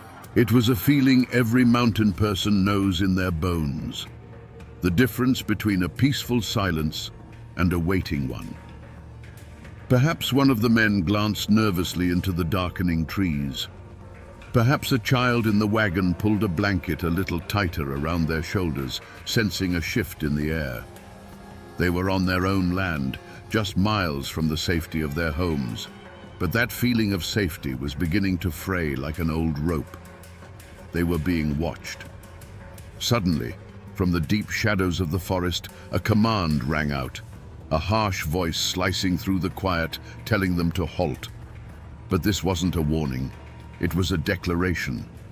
Before the echo had even died, the trees erupted in a blaze of rifle fire. The led horse screamed and reared, falling in its traces. The quiet evening was shattered by the roar of guns, the splintering of wood, and the first cries of shock and pain. Imagine the deepest, darkest night in the Ozark Hills, where the silence is shattered not by a scream, but by the thunder of hooves. Riders emerge from the mist, but they are not men. They are terrifying figures in black hoods, with long, twisted horns sprouting from their heads, like demons clawing their way out of the very earth. The newspapers called them vigilantes. The outlaws called them monsters. But their neighbors called them something else, the bald knobbers. But here is the bone-chilling question history has tried to bury. What happens when the men who promise to save you from the darkness become the darkness itself? Today, we will separate the legends from the facts and find out what really happened when good men put on the devil's mask. To understand the firestorm that was coming, you first have to understand the land that would become its kindling. The Ozark Mountains of southern Missouri in the 1880s were a world unto themselves. This wasn't the manicured countryside of the East. This was a rugged, isolated land of deep hollows, limestone bluffs, and spring-fed creeks that ran clear as glass. It was a beautiful but unforgiving place, settled by fiercely independent Scots-Irish families who asked for little more than to be left alone to work their small farms and raise their children. Life here was governed by the seasons, not the clock. Men like Nat Kinney were pillars of this community. A giant of a man, a Union Army veteran with a booming voice, he was seen as a leader long before he ever took the title. You could find him at his general store, a place that smelled of coffee, leather, and kerosene, where he'd extend credit to a family down on their luck. You had decent, church-going folk, families who believed in hard work and the word of God, whose greatest dream was simply a good harvest and a peaceful night's sleep. But peace was a forgotten luxury. The Civil War had not been a distant conflict here. It was a brutal, intimate butchery that pitted neighbor against neighbor. The official surrender in 1865 meant nothing to the hills. The old hatreds didn't die. They just festered, waiting for a new excuse to bleed. The law was a ghost, a corrupt sheriff a full day's ride away who couldn't or wouldn't do a thing to help. In this vacuum, a new power had risen. A loose confederation of outlaws, horse thieves and murderers, led by the notorious Taylor and Matthews clans, ran Taney County as their personal kingdom. They mockingly called themselves the Anti-Law and Order League. For the ordinary farmer, life became a waking nightmare. Livestock vanished in the night, stores were robbed in broad daylight, and families were terrorized into silence. Every sunset brought a fresh wave of fear. Every knock on the door could be a gang of thugs demanding food or whiskey. The people were pushed to the absolute edge, praying for a savior. But they were about to learn a hard lesson. In the Ozark Hills, when you pray for a savior, you have to be careful what kind of angel answers your call. The roots of this conflict ran deeper than any single crime. They were anchored in the very bedrock of the Ozarks. The families who settled these hills, the Scots-Irish, didn't come here seeking gold. They came seeking freedom from kings, landlords, and any government that tried to put a bridle on them. They carved their lives out of the wilderness with an axe and a rifle, and the land they claimed wasn't just property, it was a declaration of independence. This patch of earth, this creek bottom, this ridge, it was a legacy paid for in sweat, heartbreak, and blood. To threaten a man's land was to threaten his soul. But the most poisonous memory, the wound that never healed, was the Civil War. Here, it wasn't a war of uniforms and battlefields. It was a war of ambush and arson, fought between neighbors. Pro-Confederate bushwhackers and pro-Union jayhawkers turned the Ozarks into a slaughterhouse. A man might see the neighbor he'd helped raise a barn with the year before, riding toward his home with a torch in his hand. The official surrender at Appomattox was just a whisper from a world away. In these hills, the war never truly ended. It just went quiet. The hatreds were passed down from father to son like a family Bible. The Anti-Law and Order League wasn't born in a vacuum. It was the direct descendant of the bushwhacker gangs. Families like the Taylors and the Matthews had ridden for the Confederacy, and they saw the post-war government as a hostile, occupying force. For them, robbing and terrorizing their old Unionist neighbors wasn't just crime. It was a continuation of the war. They were settling old scores that the history books said were already settled. In this land, a family name was a heavy thing. It was your history, your allegiance, and your honor, all rolled into one. To be a Taylor or a Matthews meant you remembered the wrongs done to your kin during the war, and you never, ever let them go unavenged. To be a Kinney, a proud Union veteran, meant you believed in order, in the flag, and in the idea that the war was over and the law should be respected. The coming storm wasn't just about crime. It was the ghosts of the Civil War rising from their shallow graves, ready to fight one last time. The ground wasn't just fertile for a feud, it was salted with the blood of the last one. In a place as small and tight-knit as Taney County, there was no neutral ground. Friendships that had weathered droughts and hard winters now fractured under the weight of a single whispered question: Are you for Kinney, or are you against him? The general store, the church, the blacksmith shop, these weren't just places of commerce or worship anymore. They were listening posts where every word was weighed and judged. Siding with the outlaws could get your barn burned by reformers. Siding with the reformers could get your throat cut by the outlaws. The simmering conflict gave old grudges a new, deadly purpose. A fistfight over a stray hog 10 years prior was suddenly remembered. A bitter argument over a boundary line marked by an old oak tree became a justification for violence. Men who had simply disliked each other for personal reasons now found themselves on opposite sides of a brewing war, giving their private hatred a righteous banner to fly under. The chaos was a perfect cover for settling old scores, and everyone knew it. Whispers became the currency of the hills, and they were poison. A story told at the grist mill in the morning would be a full-blown death threat by the time it reached the far hollows at dusk. Rumors traveled faster than a man on horseback, twisting and growing with every retelling. Did you hear that so-and-so was seen sharing a drink with one of the Taylor boys? Did you hear that man's wife say she thought Kinney was going too far? In this atmosphere, accusation was as good as a conviction, and suspicion was a death sentence waiting to be carried out. And then there were men like William Edens. He wasn't an outlaw. He hated the thieves and killers as much as anyone. But he was a stubborn, honest man who believed that justice delivered from the shadows was just another kind of crime. He spoke out, not in saloons, but in public, arguing that a secret committee of men acting as judge, jury, and executioner was a cure far worse than the disease. To Nat Kinney's supporters, this wasn't principled opposition, it was treason. Edens was marking himself and his family as an obstacle.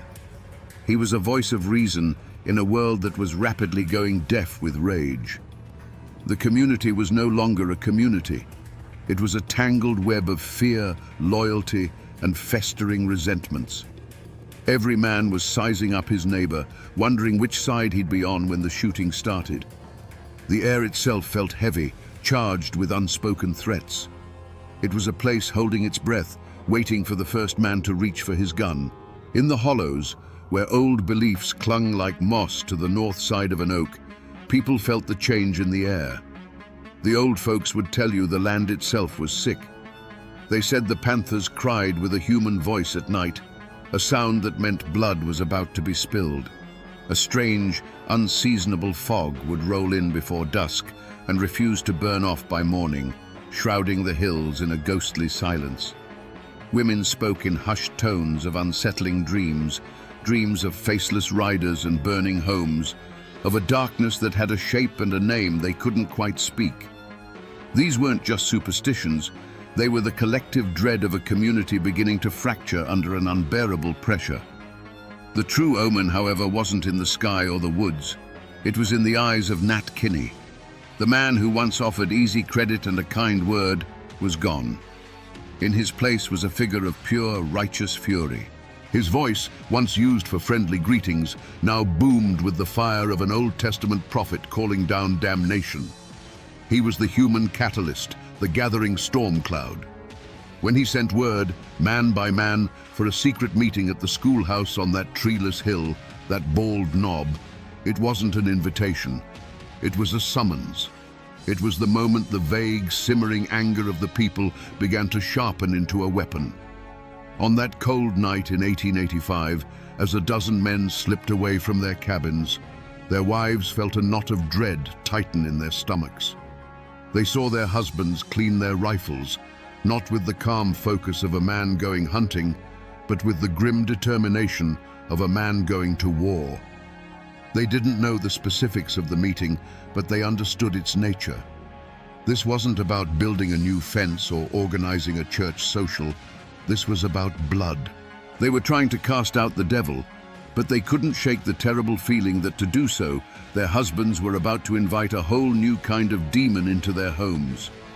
The shadow of what was to come was already falling across their doorsteps. Inside that cold schoolhouse, by the flickering light of a single lantern, Nat Kinney's voice was a clap of thunder. He laid out the nightmare they were all living, the stolen livestock, the terrorized families, the mockery of the law. He told them that if the government had forsaken them, then they would have to become their own government.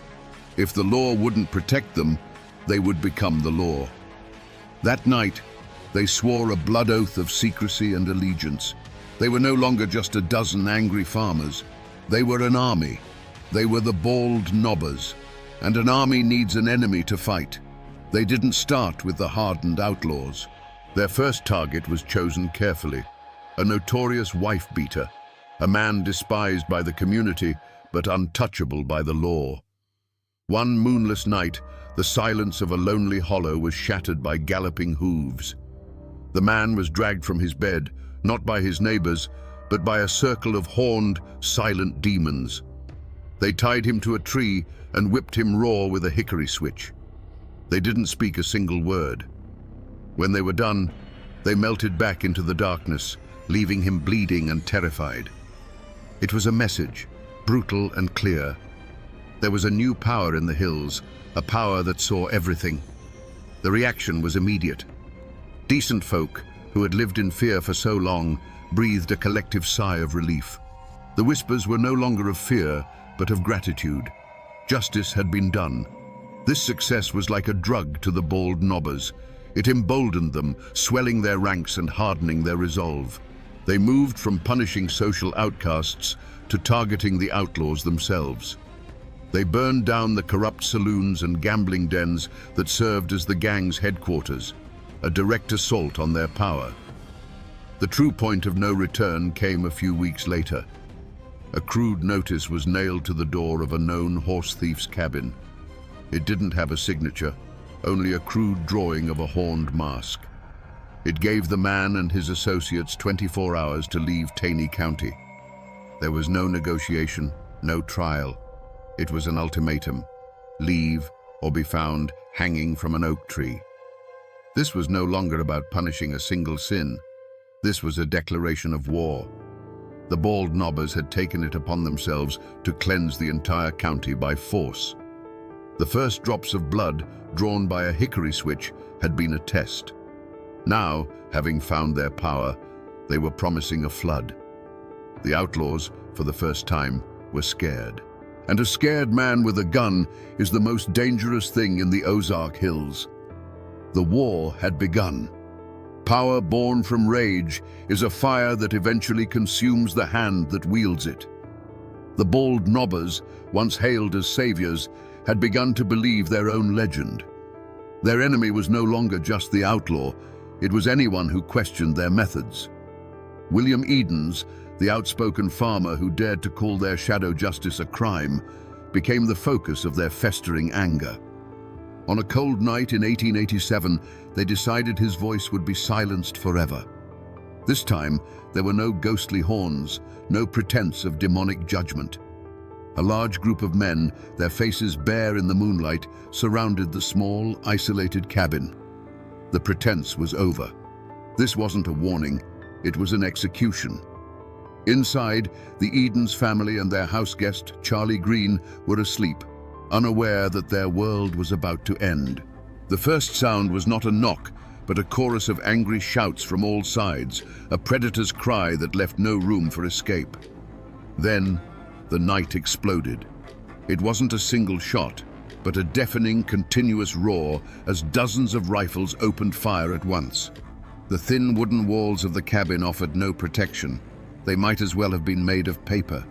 The air filled with the shriek of splintering wood and the high-pitched shattering of the window panes.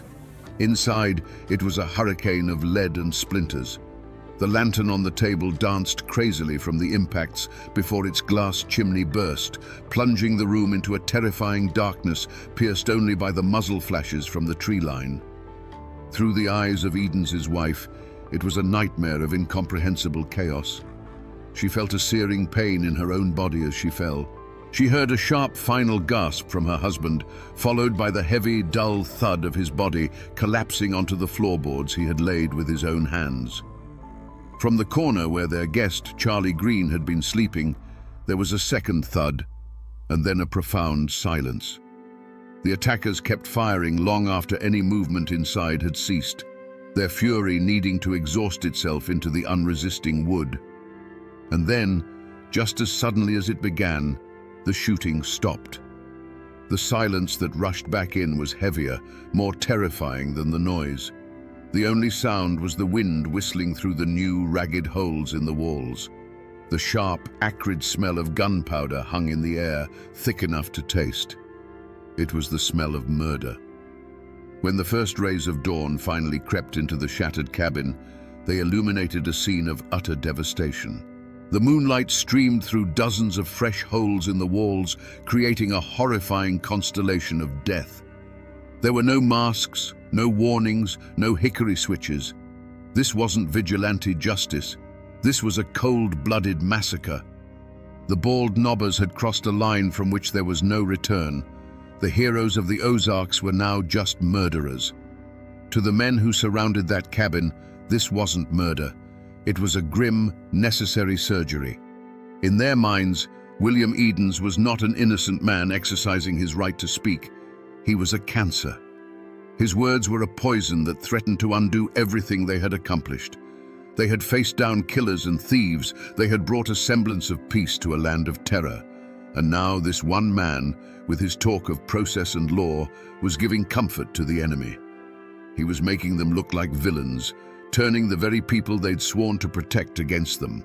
Their logic was twisted but terrifyingly simple.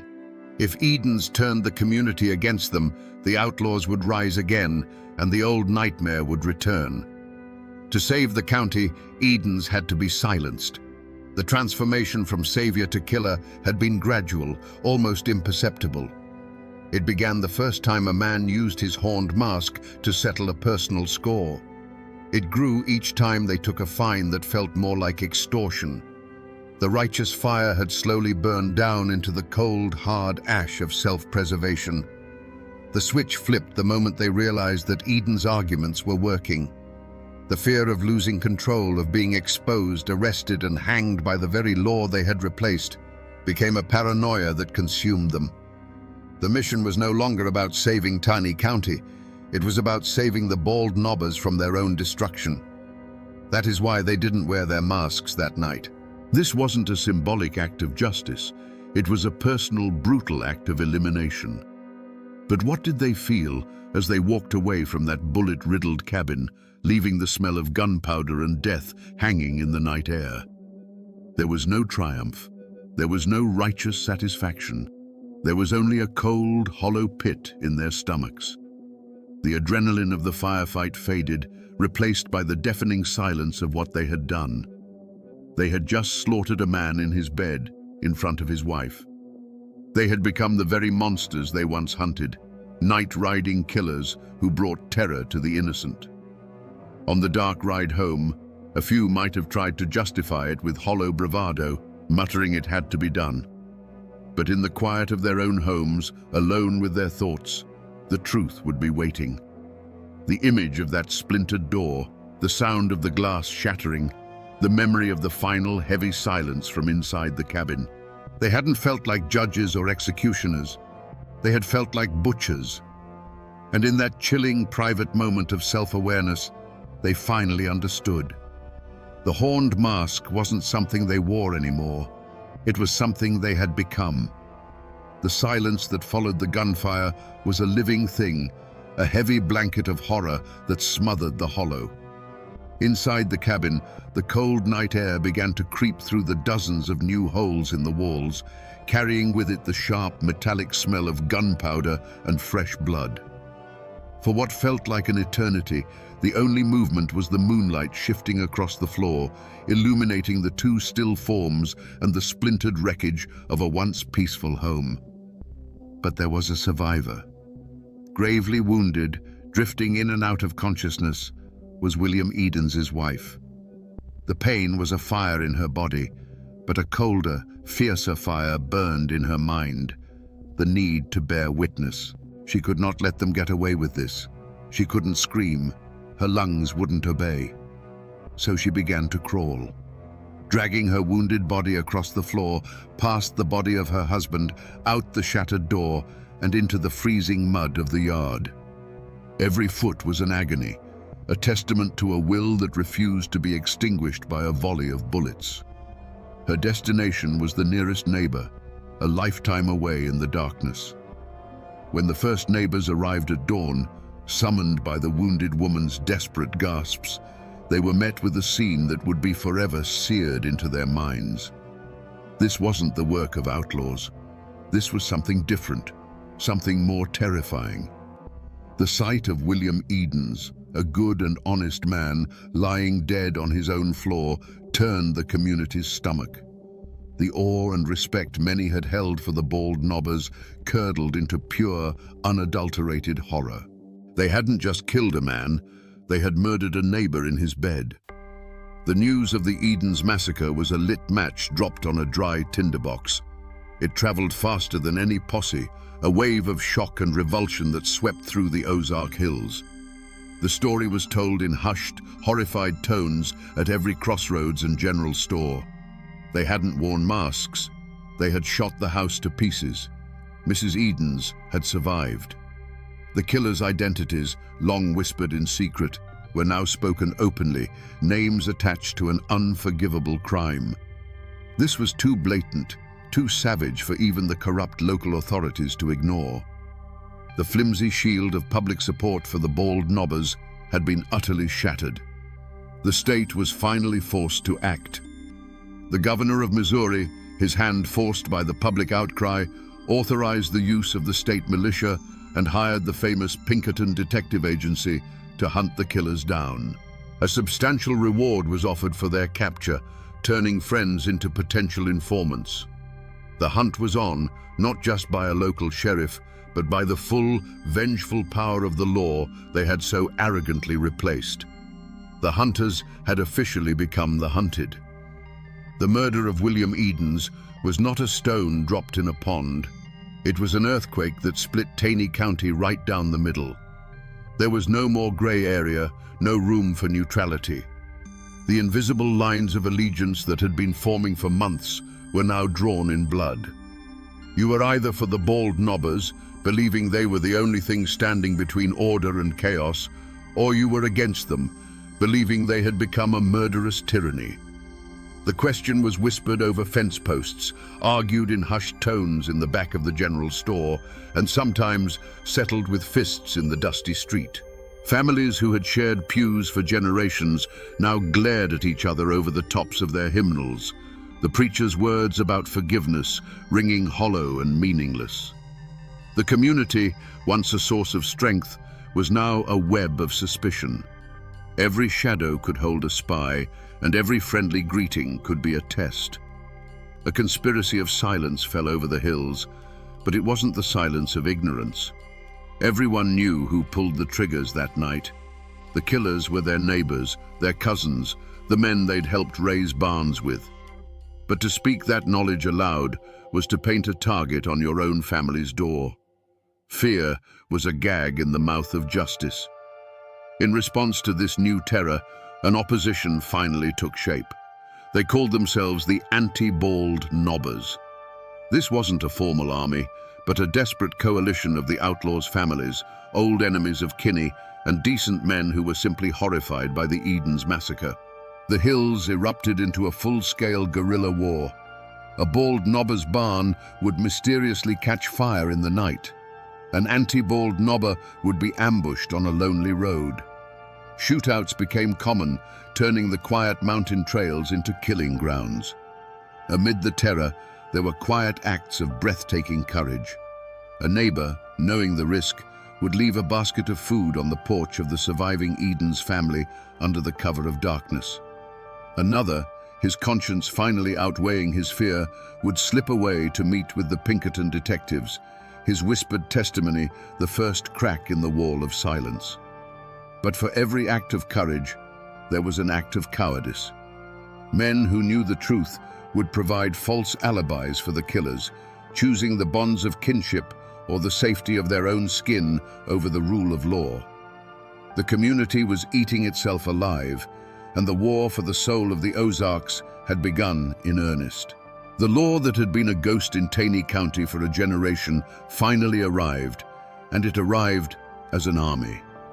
The state militia, disciplined and impersonal, marched into the hills, their blue uniforms a stark contrast to the greens and browns of the Ozarks. Alongside them came the Pinkerton detectives, quiet, observant men in city clothes who missed nothing. They weren't swayed by old loyalties, and they weren't intimidated by local reputations. They brought with them the cold, methodical logic of the ledger book and the arrest warrant. An unlikely and dangerous posse was formed. It was a volatile mix of state troopers, professional detectives, and the raw, vengeful fury of the anti-bald nobbers. For the lawmen, these local guides were a necessary evil, men who knew the secret paths and hidden hollows. For the anti-bald nobbers, this was their chance for revenge, now sanctioned by the state. They hunted their own kin, leading the militia to the doorsteps of men they had known their entire lives. The chase that followed was a brutal ordeal against the land itself. The wanted men were not fools. They were sons of these mountains. They knew every cave, every rock outcropping, every spring that could hide a man. They could melt into the dense woods like smoke. For the pursuing militia, many of them flatlanders, the Ozarks became a green hell of steep ridges, sudden drop-offs, and thorny thickets that tore at their uniforms and their resolve. Days turned into weeks of grueling patrols, of false leads and near misses. The mountains, which had been the bald nobbers' fortress, were now their last, desperate sanctuary. But the real weapon that brought them down wasn't the rifle, it was the whisper. The governor's reward money was a powerful temptation, but it was the presence of the militia that truly broke the spell of fear. For the first time, people who knew the truth felt safe enough to speak it. A farmer, his conscience gnawing at him, would secretly meet a detective and trade a name for a promise of protection. A woman, tired of the bloodshed, would leave an anonymous note detailing a hiding spot. One by one, the cracks in the wall of silence began to spread. The end came not in one epic firefight, but in a series of swift, merciless raids. Acting on the new intelligence, the militia would surround a cabin in the pre-dawn darkness, their rifles appearing like a thorny crown around the house. Some men were taken from their beds, blinking in confusion as the cold steel of handcuffs snapped onto their wrists. Others tried to fight, their defiance ending in a brief, desperate exchange of gunfire. A few, run to ground in a remote cave, simply gave up, their faces gaunt with hunger and the knowledge that the game was over. The once feared night riders, the horned demons of the hills, were rounded up by the dozens, their reign of terror ending not with a thunderclap, but with the quiet, final click of a jail cell door. The trials of the bald nobbers were not a quiet legal proceeding. They were the final battle of the war, fought not with rifles, but with testimony and lies. The entire county descended on the small town of Ozark, Missouri, turning it into an armed camp. State militia with bayonets fixed stood guard on the courthouse steps and at the doors, their stoic presence a thin wall against the seething tension in the streets. Inside, the courtroom was packed to the rafters, a stifling, airless space filled with the families of the accused, the families of the victims, and curious onlookers, all watching each other with a mixture of hatred and fear. The air was thicker than summer molasses, heavy with the unspoken threat that the violence outside could erupt within these walls at any moment. This was a clash of two worlds. In the dock sat the accused, hardened hillmen, their weathered faces looking utterly out of place against the polished wood of the court. Facing them was the machinery of the state, slick, confident lawyers from the city whose legal arguments felt like a foreign language in a place where disputes were settled with a handshake or a shotgun. Witnesses were called to the stand, their hands trembling as they swore on the Bible. You could see the terror in their eyes. As they spoke, their gaze would drift to the gallery, where the kin of the accused sat in stony silence, a silent but powerful reminder that after the judge and jury were gone, the mountains and their long memories would remain. Witness intimidation didn't require a single word, only a steady, unblinking stare. The defendants themselves showed no remorse. Led by Dave Walker and his son, they carried themselves not with the shame of murderers, but with the defiant pride of captured soldiers.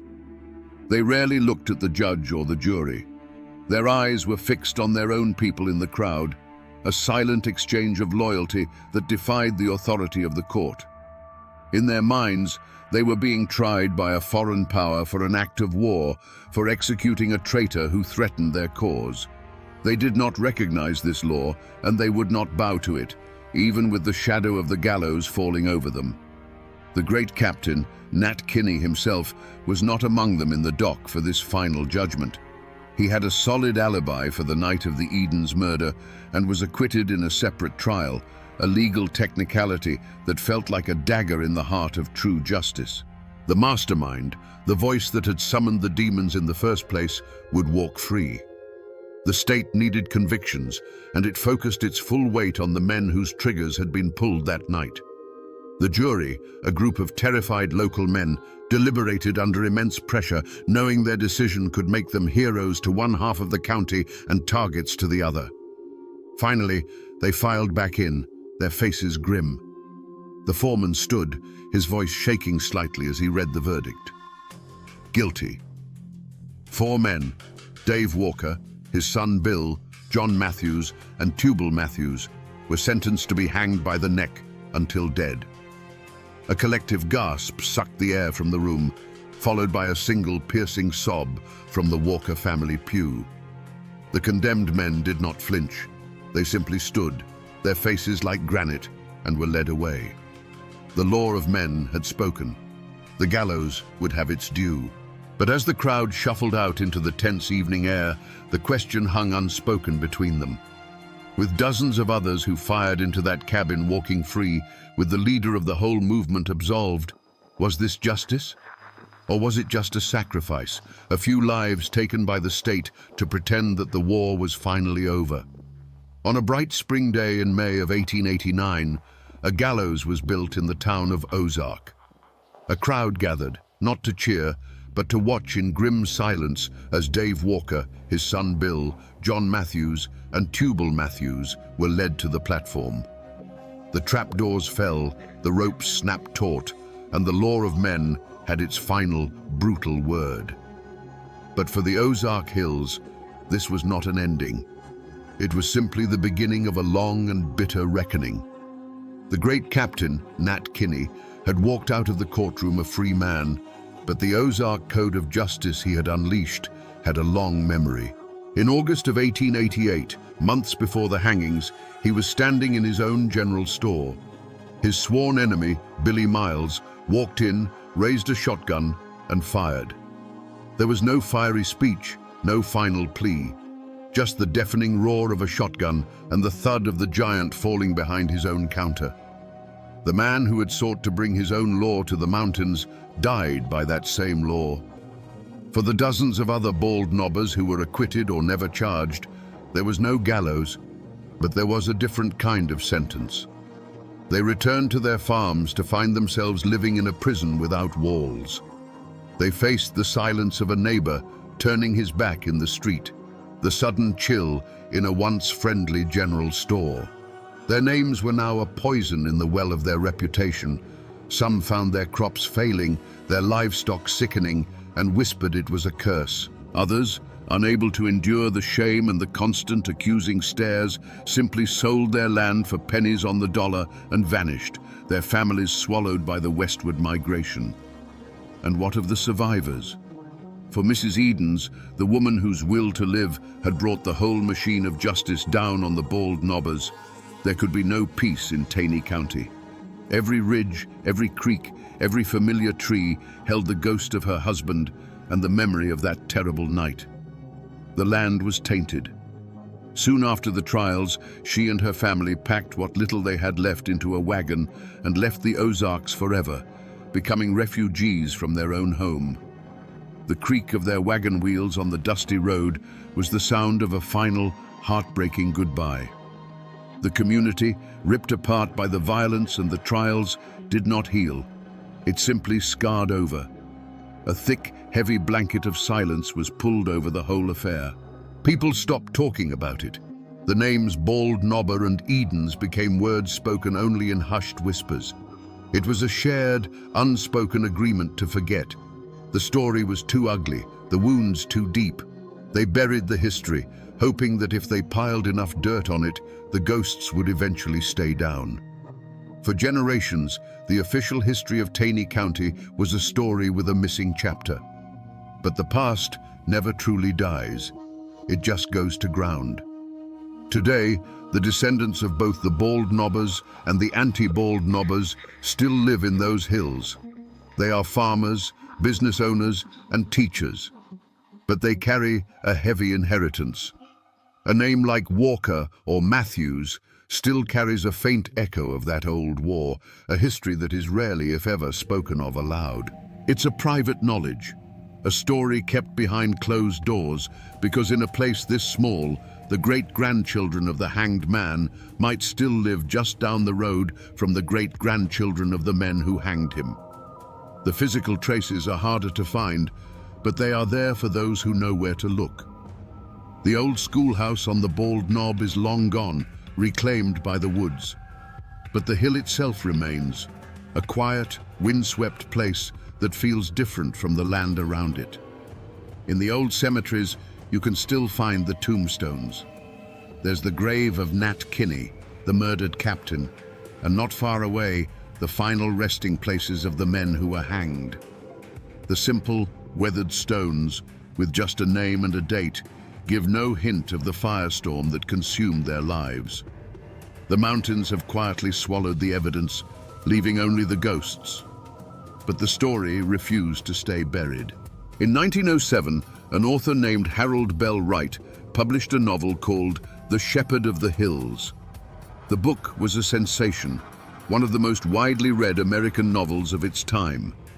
In its pages, the raw, bloody truth of the Bald Knobbers was sanded down, romanticized, and transformed into a mythic tale of heroic mountain men fighting for justice.